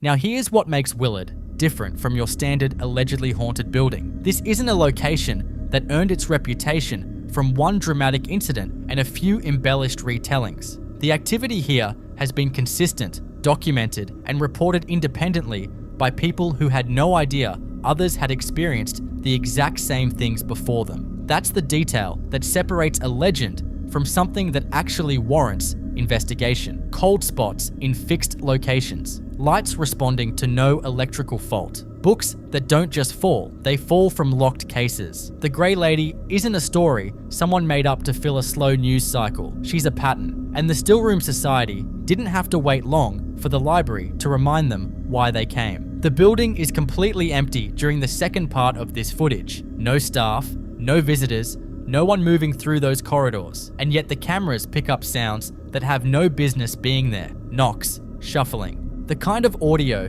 that your brain immediately tries to assign a source to and comes up empty every single time.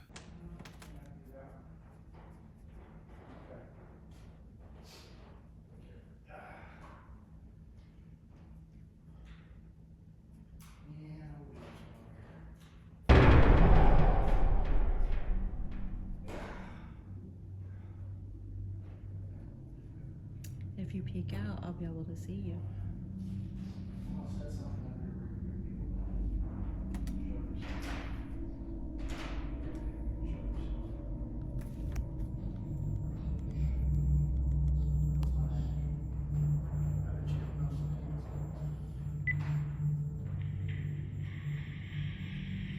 We're up in the genealogy part of the library, and What's significant here isn't just the sounds themselves, it's the consistency of where they're coming from and the fact that they respond to the investigator's presence. A truly empty building doesn't generate directional noise. When a location this old starts producing that kind of audio with no physical source attached, you're likely dealing with residual energy so deeply embedded in the architecture that it practically has its own schedule. Over 140 years of footsteps, whispered conversations, and human emotion soaked into the walls and the floors. Some locations don't just hold history, they replay it. So what do you think?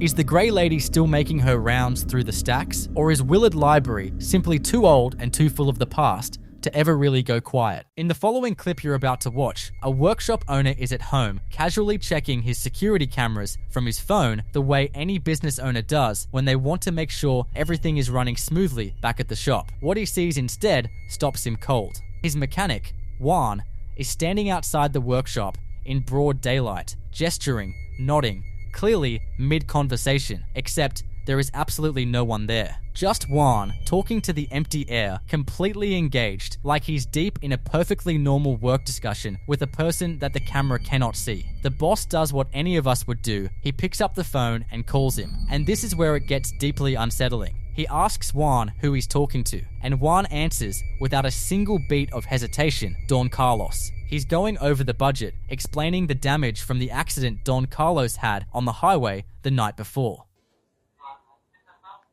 Estoy revisando por la cámara del taller de mi teléfono, estoy en mi casa. Y este maestro está hablando solo. No cacho qué onda. De verdad que no cacho qué onda.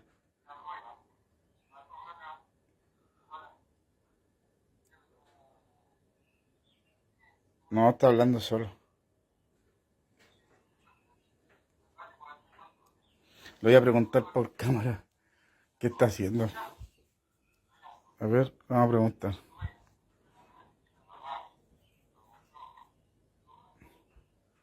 ¿Sabes que consígueme el teléfono con la Connie, porfa?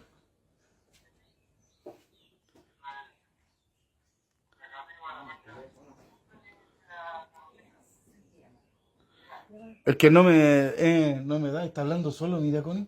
No sé si estoy loco o qué. Mira.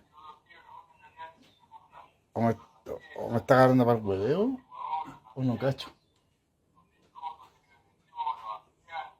Llámalo, weón. No sé si me está agarrando para el huevo o no sé qué anda, weón. ¿Pero con quién habla, weón?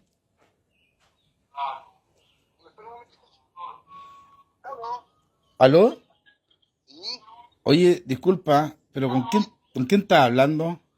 Con don Carlos me está viendo, pasando el presupuesto y explicándole el tema del accidente que tuvo anoche en la carretera. Entonces me está viendo el presupuesto y estoy explicándole lo que le estoy diciendo. Oye, cálmate. ¿Qué, don Carlos? Pero, oye, escúchame un poquito. ¿Tú me estás hablando del accidente de anoche? Claro. Juan, me estáis huellando, ¿cierto? No, pues estoy con don Carlos aquí, pues. Le estoy explicándole todo. Oye, ¿podéis subir? ¿Sabes qué? Oye, es que no estáis hablando con nadie, viejo. No puede ser, pues yo tengo el caballero aquí al frente mío, pues. No estás hablando con nadie, Juan, y ayer los que chocaron murieron todos. Juan, no estás con nadie, sube y ven a ver las cámaras, tengo todo grabado. Sube, viejo, sube, vente al tiro. Si no estás con nadie, Juan. Párala. Es que el caballero con el altavoz escuchándome él, pues. Viejo, no, tengo grabado, vente, por favor, vente. Ya voy al tiro, espera, por favor. No, esta weá es... And then, the boss has to say the thing out loud that he's been dreading since he picked up the phone. He tells Juan that he isn't talking to anyone, that the space next to him is completely empty, that the cameras have the whole thing recorded, that there is no Don Carlos standing in front of him. And then he drops the part that makes your stomach fall out from under you. The people in that crash last night didn't make it. Every single one of them died. Juan doesn't believe him. He pushes back, insisting Don Carlos is right there, listening to him, standing close enough to touch. The boss is now yelling, frantically telling him to come inside and look at the footage himself, because what is happening on that screen in real time is something he cannot talk his way around. And the mechanic, slowly registering the genuine panic in his boss's voice, finally agrees to come up. In paranormal research, this type of encounter is referred to as a crisis apparition, a phenomenon where someone who has just died appears to a person they had unfinished business with, often completely unaware that they have passed. So what do you think? Was one given a rare and terrifying glimpse into the moments right after death? Or is there another explanation for the invisible presence standing in that workshop yard?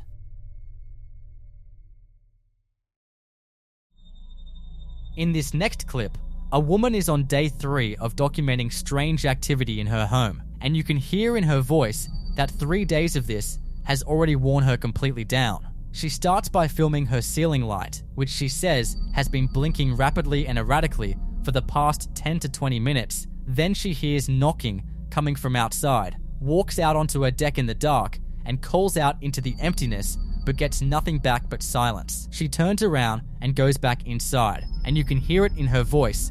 She is done. She starts talking about wanting to pack up and leave entirely, and that's the exact moment the house decides to make its point. Her dog lets out a soft, anxious whimper, and a split second later, all hell breaks loose. So this is day 3 of the weird, strange occurrences at our house. Right now, this light has been steadily blinking for about 20 minutes, and maybe 10, and I just don't understand why. Okay, now it's like not blinking at all. I guess it's okay now. But that and the hearing the voices and stuff sometimes, and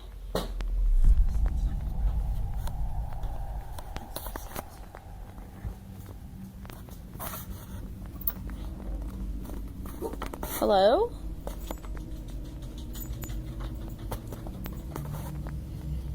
Hello? Hello? Who's here? Who's here? Okay, I'm kind of freaked out. Going back inside the house. See what I mean though? This is the stuff I'm talking about. Like, why is this stuff happening? I'm really thinking about moving away. I think that we should move away. Oh my God!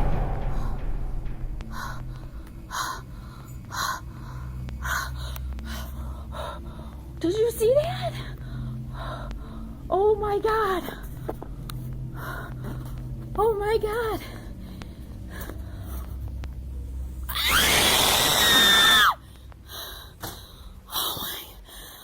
In paranormal research, this escalation pattern, flickering lights, disembodied voices, then aggressive physical movement, is a textbook poltergeist progression, an entity building energy over days until it has enough to start throwing its weight around.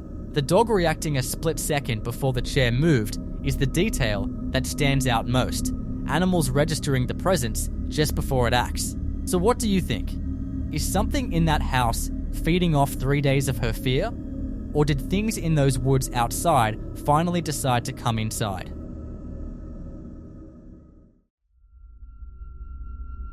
In this next clip, we're looking at footage that came out of Romania, and right from the start there is an energy in the room that is difficult to place. The person behind the camera issues what sounds like a command, authoritative, deliberate, invoking some kind of invested power, telling whatever is in that room to rip the curtain down, to pull it as hard as it can. And before the sentence is even finished, the curtain moves violently to the side. Prin puterea prin care am fost investit, să rup perdeaua aia. Trage-o cât are. Băi, Alin, băi. Doamne, maica tu. In paranormal research, entities that respond to verbal commands are classified as intelligent and interactive, which puts them in a significantly more concerning category than residual energy. Something in that room was listening, waiting, and the moment it was given permission to act, it did, with everything it had. The second piece of footage, from the same source, opens on a shelf of old, framed, black and white family photographs, the kind that have been sitting in the same spot for decades, and the narrator begins a dramatic invocation, summoning whatever spirits, entities, demons, or phantoms might be present, calling on what he describes as a primordial power invested in him by the patriarch, commanding them to move a picture, push it down, do something, anything. The room is completely still. As he finishes, he waits, and then chaos. The camera swings violently, there's a sharp cry of genuine shock, and the footage cuts abruptly. The kind of cut that doesn't feel planned. The kind that happens when someone drops everything and runs. Oricare spirit te afla, oricare entitate, oricare demon, oricare strigoi, prin puterea primordială prin care am fost investit de către patriarh, îți ordon să miști. Nivela. Mișcă poza aia sau dă-o jos, fă ceva. Mași de aici! Aoleu! Uitați pozele, uitați poșetele, uitați poza, că nu e legată cu nimic. Da? Uitați. Uitați pozele, uitați. Da? Da, Doamne. What's striking about both of these clips is the consistency. The same location, the same person, the same method of invocation, and both times, something responds. In paranormal theory, repeated successful contact with an entity through verbal command suggests that whatever is present in that space has either been there long enough to understand the ritual being used, or it has attached itself specifically to the person performing it. Those photographs on the shelf are the detail that lingers, old family images, faces from the past, in a room where something is clearly still very present. So what do you think? Is this a genuine case of successful entity communication, or is the energy in that room something that was never meant to be provoked?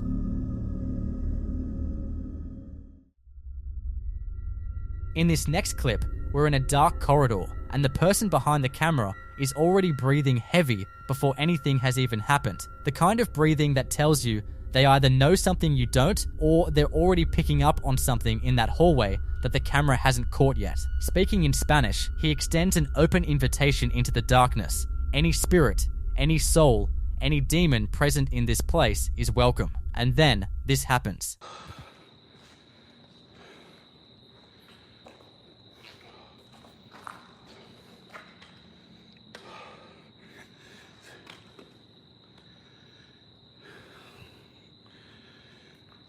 Cualquier espíritu, alma, demonio que se encuentra en este lugar, muy bueno, eres bienvenido.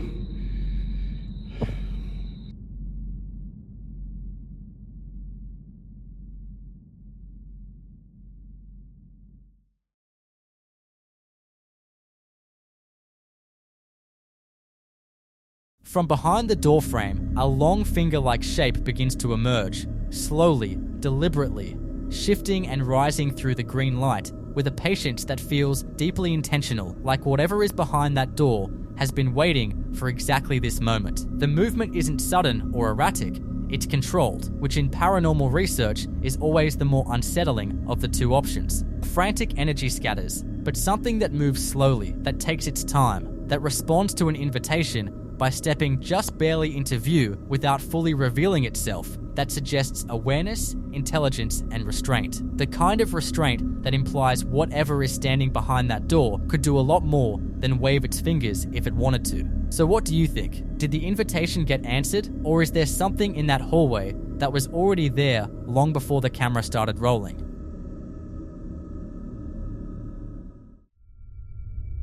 In this next clip, two kids are standing in front of a set of double doors leading into a bedroom. One of them politely addresses whatever is in that room, asking if it can shut the doors. Nothing happens at first, she asks again, and then after a few seconds of complete stillness, the double doors slowly and smoothly begin to swing shut on their own. The kids congratulate it, genuinely impressed, and then push a little further, asking if it can open them back up, acknowledging that it might be hard, offering to help if it needs it. The doors swing wide open with force, and then, almost like it's showing off, they slowly begin to drift shut again on their own, sealing with one final slam that makes both of them jump slightly before they decide that's probably a good place to wrap it up. If you can shut the doors. Go sit down.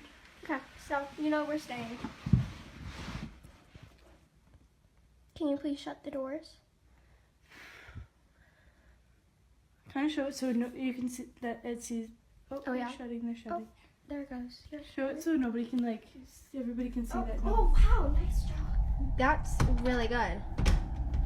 Actually, I don't think it's slamming. Guys, like you basically show it like this so you can see that nobody's pushing the door or something. Okay, can you try opening the doors? If it's too hard, we can help you. Yeah. I'm gonna give you a second to try opening them.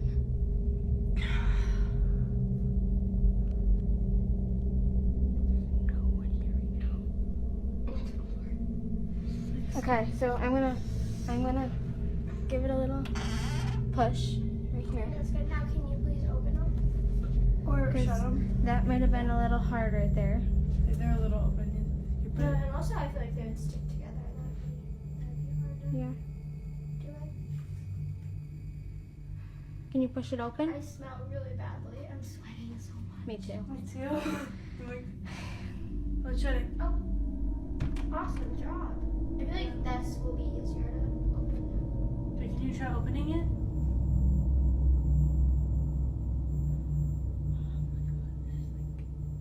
This is the most activity I've ever actually seen because my mom was always the one that saw the activity happening. Can you please try pushing the doors open instead of shutting them? Wow, nice job. That's really impressive. Oh, is it? Oh no, my lashes. Okay. Wait. It's shutting them. Good job. Try keeping one open. Oh, nice job. Okay, guys, let's go downstairs. Okay, we're gonna head downstairs. Okay. What stands out here isn't just the movement, it's the responsiveness. This entity wasn't doing its own thing and happening to interact with the doors, it was taking requests, adjusting to instructions, and operating within the parameters of the conversation. In paranormal research, that level of real-time interactive communication points toward an intelligent haunting that has been present long enough to understand how to engage, which lines up completely with the idea that these kids grew up alongside whatever this is. On a separate day, we see a similar level of casual familiarity with something that probably shouldn't feel casual at all. A young boy is sitting at the top of a carpeted staircase while a flashlight sits on a lower step, rigged so that the slightest internal contact turns it on or off, a classic method for spirit communication. The woman behind the camera asks if this is the same little boy they encountered the other night and tells it to turn the flashlight off if it is. It goes dark immediately. She starts guessing ages. 6. The light stays off. 7. And it flares back on with full brightness. Oh, now in video. We got flashlights today, my little Ghostbusters. Can you turn the flashlight? There it is. Are you the same little boy that was here the other night? Turn the flashlight off if you are. Are you 6 years old? Can you turn the flashlight on if you're 6?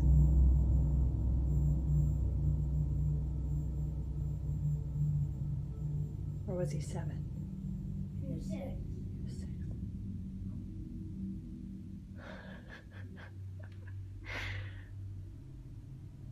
Okay, turn. Oh.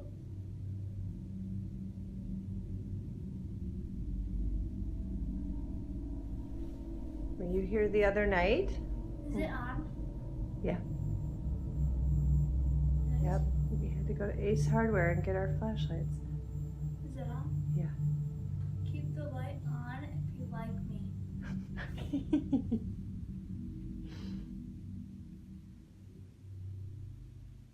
But the moment that makes this one unforgettable comes right at the end. The boy on the stairs decides to ask his own question, "Keep the light on if you like me." The flashlight clicks straight off. The kid facepalms, the group bursts out laughing, and somewhere in that house, a 7-year-old spirit just delivered a cleaner punchline than most people manage in a lifetime. So what do you think? Are these families sharing their homes with something harmless and familiar? Or is the easygoing nature of these interactions exactly what something more calculated would want them to believe? In the following footage, a Reddit user known as Melodic District 264 captures a series of events in what appears to be a service corridor or a storage section of an apartment complex. According to the uploader, he only began recording after hearing a distinct, violent sound while his back was turned. The sound of a heavy, yellow cable being smacked against the wall by an unseen force. He decided to investigate the source of the noise, venturing into the hallway with his phone camera ready. What he captures is a manifestation of movement that is difficult to explain through natural drafts or structural settling. Take a look. Nigga, something just smacked the fuck. Yo, nigga, what I say, nigga? I mean, I ain't that scared, but no mama is. The footage shows a yellow cable suddenly tensioned and whipped against the wall with enough force to create an audible crack. In an area like this, one might look for a logical explanation, such as a localized gust of wind, but the way the cable is pulled back before the snap suggests a deliberate physical grip. Furthermore, as the camera pans toward the shadows at the end of the corridor, the atmosphere feels heavy, as if the camera is capturing a residual energy left behind in the bowels of the building. The uploader was so disturbed by the physical nature of this manifestation that he shared the footage seeking an explanation for the escalating activity. While skeptics might suggest a hidden line or a snag in the building's infrastructure, the speed and isolation of the movement remain baffling. Is it possible that the utility areas of buildings, often neglected and empty, can play host to this kind of unsettling activity? I'll let you come up with your own conclusions.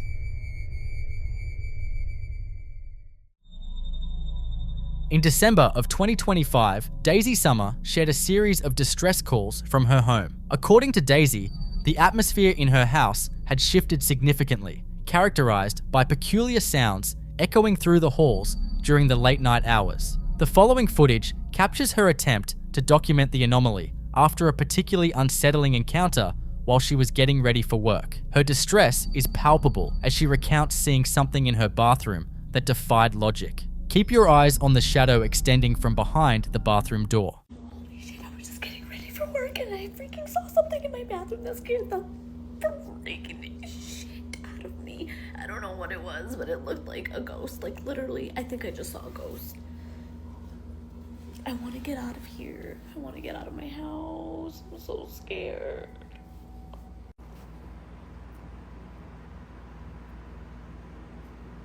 It was like right there where those shadows are. Those are shadows from the towel right there. But there was like a shadow right there where those other shadows are. And it looked like a person. It looked like a ghost. Like right there. Oh shit. Holy You can see a dark, elongated mass is visible near the floor, seemingly separate from the natural shadows cast by the surrounding furniture. While some viewers initially suggested it was merely a trick of the light, the escalation occurs toward the very end of the clip. Just as she pans away, a dark protrusion, resembling a head or a limb, briefly extends from behind the doorframe into the hallway before she bolts in terror. The movement is fluid and lacks the jagged quality of a digital artifact or a camera glitch. In the realm of paranormal research, this behavior is often associated with shadow people, entities that are frequently reported as peeking from corners or lurking in the periphery of vision. Many researchers believe these manifestations are not just residual hauntings, but sentient entities that feed off of high-frequency human emotions, specifically fear and anxiety. By peeking out and then retreating, the entity may be deliberately testing Daisy, gauging her reaction to maximize the emotional output it can draw from her. Some viewers in the comments suggested that Daisy's sheer terror might actually be strengthening the entity's presence. One user suggested that instead of fleeing, she should have met the anomaly with anger or annoyance, theorizing that by removing the food source of fear, the entity would lose its ability to manifest physically. What do you think? Was this a temporary overlap of dimensions, or a predatory entity thriving on the atmosphere of a frightened household?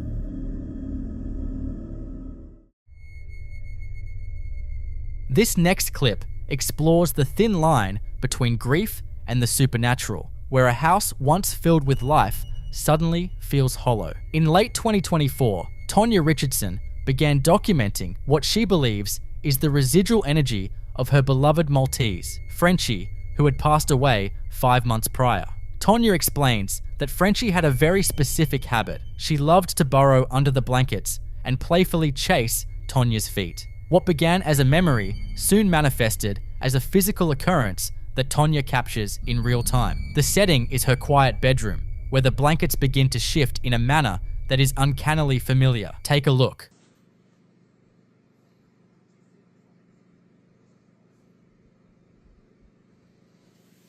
Y'all see that? My feet are literally right here. My blanket will just randomly move like that.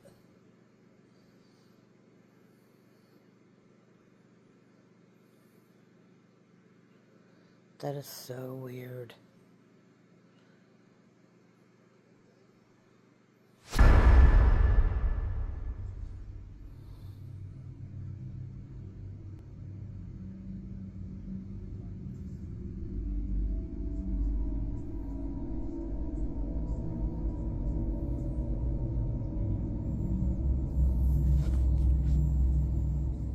Stop! Y'all, my hair standing on my arms because that's creepy. It does this about the same time every morning. So I'm not sure what it is trying to tell me something, but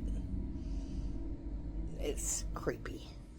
The movement captured is both fluid and localized. You can see the duvet bunching and sliding as if a small weight is pressing against it from underneath. While a draft or a mechanical fan might cause a light ripple, this particular motion has a distinct hopping quality. The blanket doesn't just flutter, it appears to be nudged by a deliberate physical force. It's an unsettling sight, yet Tonya speaks to the empty space with a sense of comfort, convinced that Frenchie has returned to her favorite spot. However, as the days passed, the activity didn't just remain a comfort, it became more frequent and intense. Skeptics often point to simple explanations like hidden pets or household fans, but Tonya was determined to rule out any logical interference. To provide context for the escalation, she decided to pull back the veil and show exactly what or what isn't behind the movement.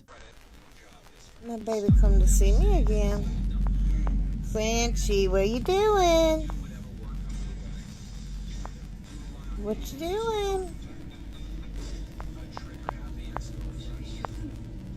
Are you gonna play tonight? Are you gonna play? There you are. Hello. Hello? What you doing?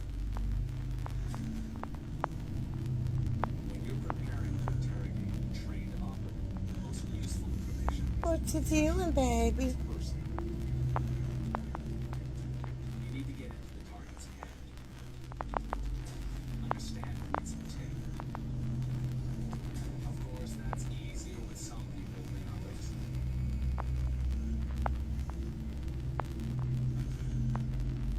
You trying to find the right spot?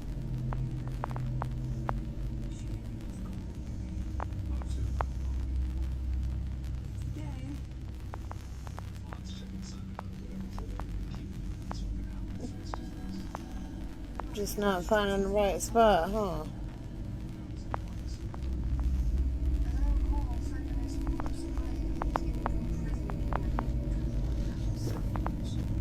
Oh, look.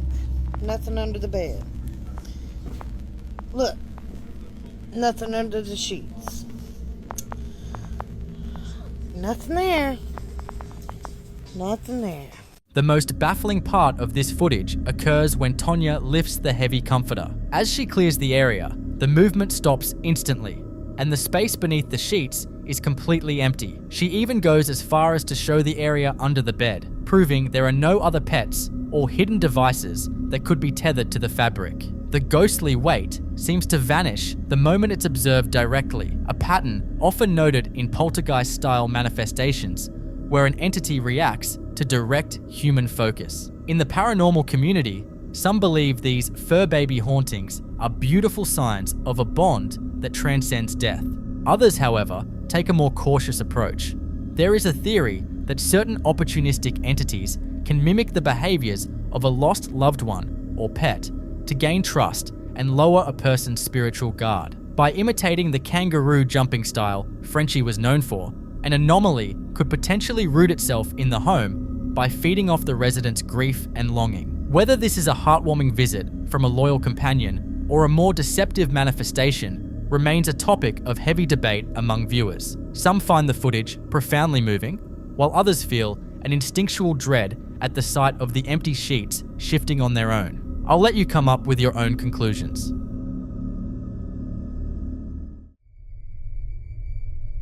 This next clip highlights just how quickly a familiar space can turn hostile. In January of 2026, Perry and her roommate were at home alone when they were startled by a series of inexplicable sounds. The atmosphere within the apartment shifted from relaxed to high alert in a matter of seconds, as the duo began to suspect they weren't as alone as they thought. The footage captures their immediate reaction, and the sheer urgency in their body language is undeniable. Take a look. I'm recording.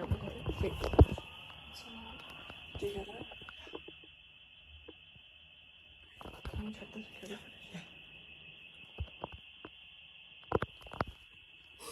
Oh my god. What is it?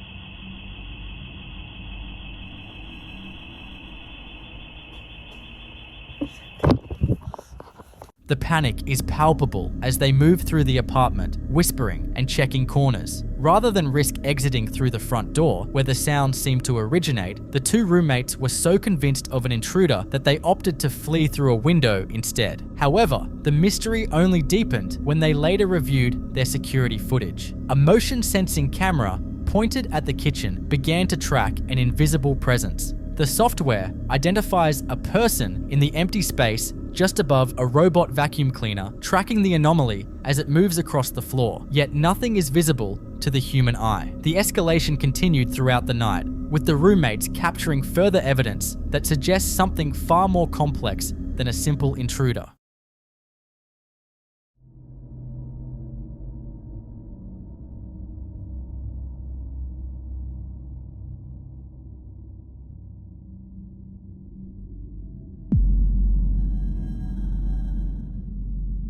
In this follow-up, the camera captures the heavy front door mysteriously unlatching and swinging open of its own accord. There is no visible hand on the handle, and the roommates are nowhere near the entrance. In the paranormal world, this kind of activity is often categorized as a skinwalker manifestation or a highly active poltergeist, particularly when senses are triggered by empty space. Some viewers pointed out that the way the sensor tracked the movement above the vacuum suggests an entity with a distinct height and mass, even if it remains shrouded from the light spectrum. While skeptics might suggest a draft or a mechanical failure in the door latch, the combination of the roommate's genuine fear and the camera's technical detection of a person makes this case particularly baffling. Could there be something dwelling within the walls of the apartment, or perhaps a transient entity that followed one of them home? If your security system alerted you to a person in an empty room, would you stay to see if it manifested, or would you be the first one out the window?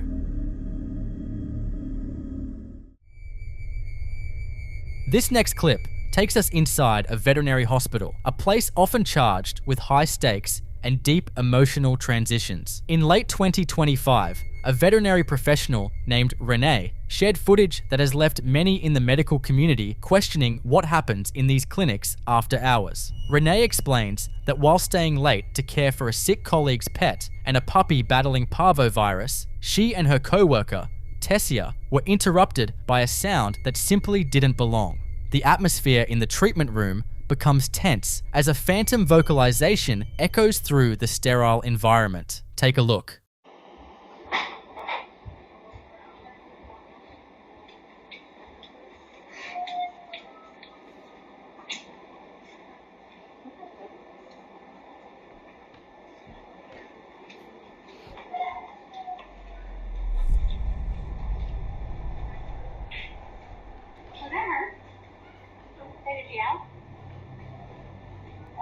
That's weird. Where is that coming from? It's all something's coming from. Okay, so you still want to do banana bags, 15 mils an hour, head of starch, 4 mils an hour. It's coming from over this way. Alright. Medication, Veterinary, 15 mils BID, Wait, is it Scarlet? Clipped off. Wait. I clipped it off before getting meds. Is somebody dropping off up there? What's coming from up there? They may have done that when they switched the bag. Is it the new bag for it? No. Alright, guys, can I get that help me? It's in the lobby. It's coming from the lobby. No, it's not. Where is that? It's not in here. What is that? What, phantom dolls?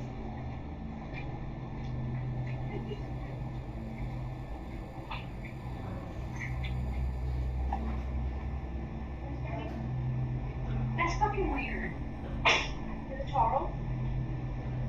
You heard that, right? We all heard that. I didn't hear anything. I didn't hear anything. What did you hear? A dog keeps yapping. Is it Dakota? No. Look at this. Over here. Why don't you look in the front porch and make sure I didn't dump one or throw one in the pen outside or something? I didn't hear anything. You're not hearing that. Maria has heard it. I didn't hear it. No. You heard it, right? I heard it. I didn't hear it. You can't hear it coming from this side. You can't hear it at ISO though, right? No. Look at that fence out there. Make sure somebody throw one in the fence.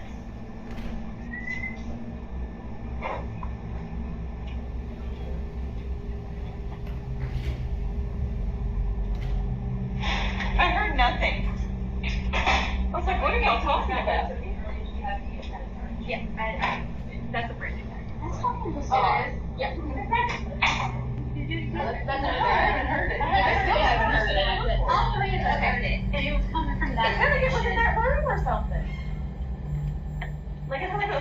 with the board. We're gonna play that back. I didn't even hear anything. Can you play it like specifically in those rooms or anything?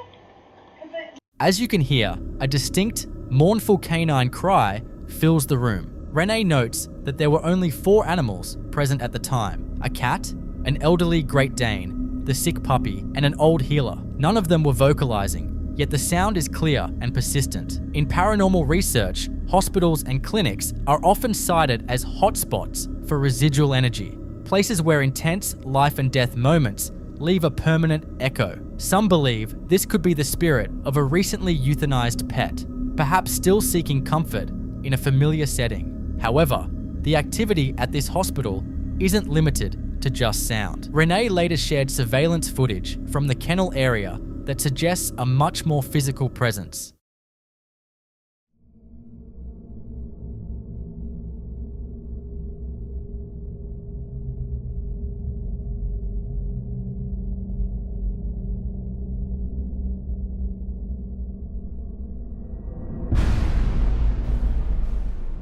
In this chilling follow-up, watch the latch of one of the cages closely. Without any visible interference, the metal lever is seen rising on its own. When the door doesn't swing open immediately, it appears to be pulled outward by an unseen force, allowing the animal inside to potentially wander out. There are no shadows, no reflections of people in the room, and no mechanical failures that would explain a multi-step process like unlatching and then pulling a door. This level of physical manipulation often points to an intelligent haunting, an entity capable of interacting with its environment to achieve a specific goal. While skeptics might suggest a loose latch or a vibration from the building, the deliberate nature of the opening is hard to dismiss. Is it possible that the bond between humans and animals is so strong that even in death, these patients stay behind to navigate the only place that tried to save them? I'll let you come up with your own conclusions. If you were working a night shift and heard a phantom cry from an empty kennel, would you shrug it off as a residual echo, or would you start looking for a new clinic? In the following clip,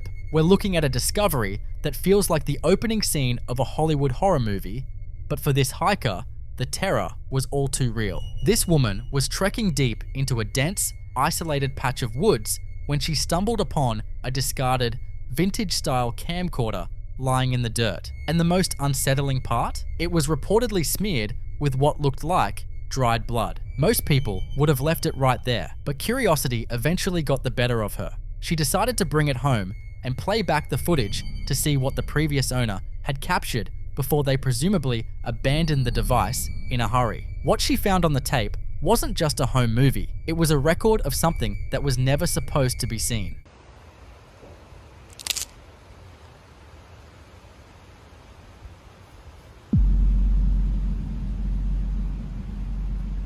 As the camera pans across the thick, tangled tree line, you can see a tall, dark, human-shaped silhouette peeking out from behind a massive trunk. It's only visible for a split second, but the moment the lens locks onto it, the figure retreats into the shadows with a fluid, almost mechanical speed that no human could replicate. In paranormal circles, this is often labeled as a watcher, an entity that acts as a territorial spirit, guarding a specific location. The woman probably walked away thinking that the woods were the anchor, and that as long as she stayed off that particular trail and never went back, she'd be in the clear. She likely figured the camera was just a creepy souvenir of a place she'd never visit again. But boy, was she wrong. It turns out that when you bring a haunted object into your home, you aren't just bringing back a story, you're effectively inviting a guest that doesn't need a second invitation to stay. Back within the supposed safety of her own 4 walls, the reality of what she found in those woods began to settle in with a heavy, suffocating weight. She began to feel a relentless, aggressive energy that seemed determined to make its presence known at all hours of the night. It started with small things, items being slightly out of place, a door left ajar, but it quickly escalated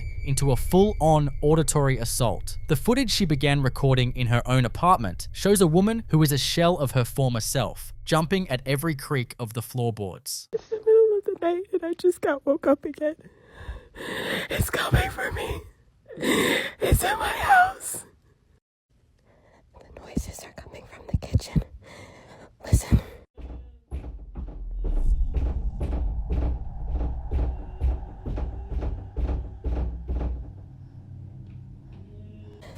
the noise that wakes me up every night.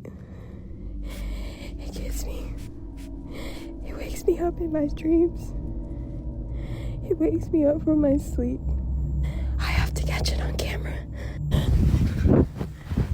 We often focus on the what of a haunting, the bangs, the slams, and the shadows, but we rarely see the systematic breakdown of a person's sense of security. Several viewers in the comments section pointed out a chilling theory that changes the entire context of this video. These entities don't just cause fear, they feed off it. They act like an emotional battery, using the adrenaline and the high-frequency panic of their host to manifest even more physical disturbances. The more she records, and the more terrified she becomes, the stronger the entity seems to get. It's a vicious cycle where the victim's own survival instincts are being weaponized against them. As the days drag on, the activity shifts from physical disturbances to something much more cruel and calculated. She's at her absolute breaking point, visibly exhausted from a total lack of sleep and the growing realization that she is being hunted within her own walls. But it's no longer just about things moving in the dark. Now, the entity is starting to speak back, and it's choosing the voices she trusts most. She reports hearing her sister and even her mother calling out her name from the other rooms, a chilling development considering she lives completely alone and her family is literally hundreds of miles away on the other side of the country. It's getting worse, and I haven't been able to tell anyone or go anywhere because I don't have anywhere to go, and I don't have anyone who's believing me.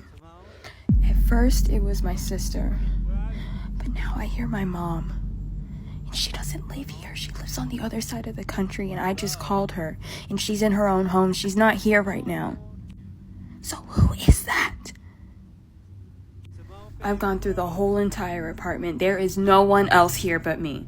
No one else. If you listen closely to the audio while she's talking to the camera, there's a faint, rhythmic hello, hello, whispering from somewhere deep in the house beneath the sound of her own voice. By weaponizing her own family's voices, the entity is conducting a masterclass in emotional warfare. It knows that even in a state of terror, a human will instinctively move toward the sound of a loved one. At this point, she's not just fighting a haunting anymore, she's fighting for her own sanity. In a desperate attempt to find even a moment of peace, she finally fled the apartment. She jumped in her car and drove, hoping that the distance between her and that trail in the woods would finally mean something. But as she pulled into her apartment's public parking garage, she realized the distance didn't matter. I was just walking out of my apartment. And look. Do you see that? You see that shadow? It's following me. If you look at the shadow cast against the concrete wall behind the red car, you can see a tall, distorted figure that perfectly matches the silhouette from the blood-smeared camcorder she found in the woods. This confirms the worst-case scenario in any paranormal investigation, a person-centered attachment. The entity isn't tied to the woods, and it's not even tied to the camcorder anymore. It is tied to her. It has moved from being a watcher in the trees to a stalker in her shadow. In the final piece of evidence, we see her trying to navigate the most mundane parts of her day, but the sounds behind her are becoming impossible to ignore. She's just trying to head down the stairs of a parking structure, but every step she takes is met with a heavy, rhythmic echo that isn't her own. You can see the exhaustion in her hands as the camera shakes. She is a woman who has run out of places to hide. I was just coming downstairs. And I keep hearing it. Sounds like it's always like one step behind me. Listen. Listen. Did you hear that? Did you hear that?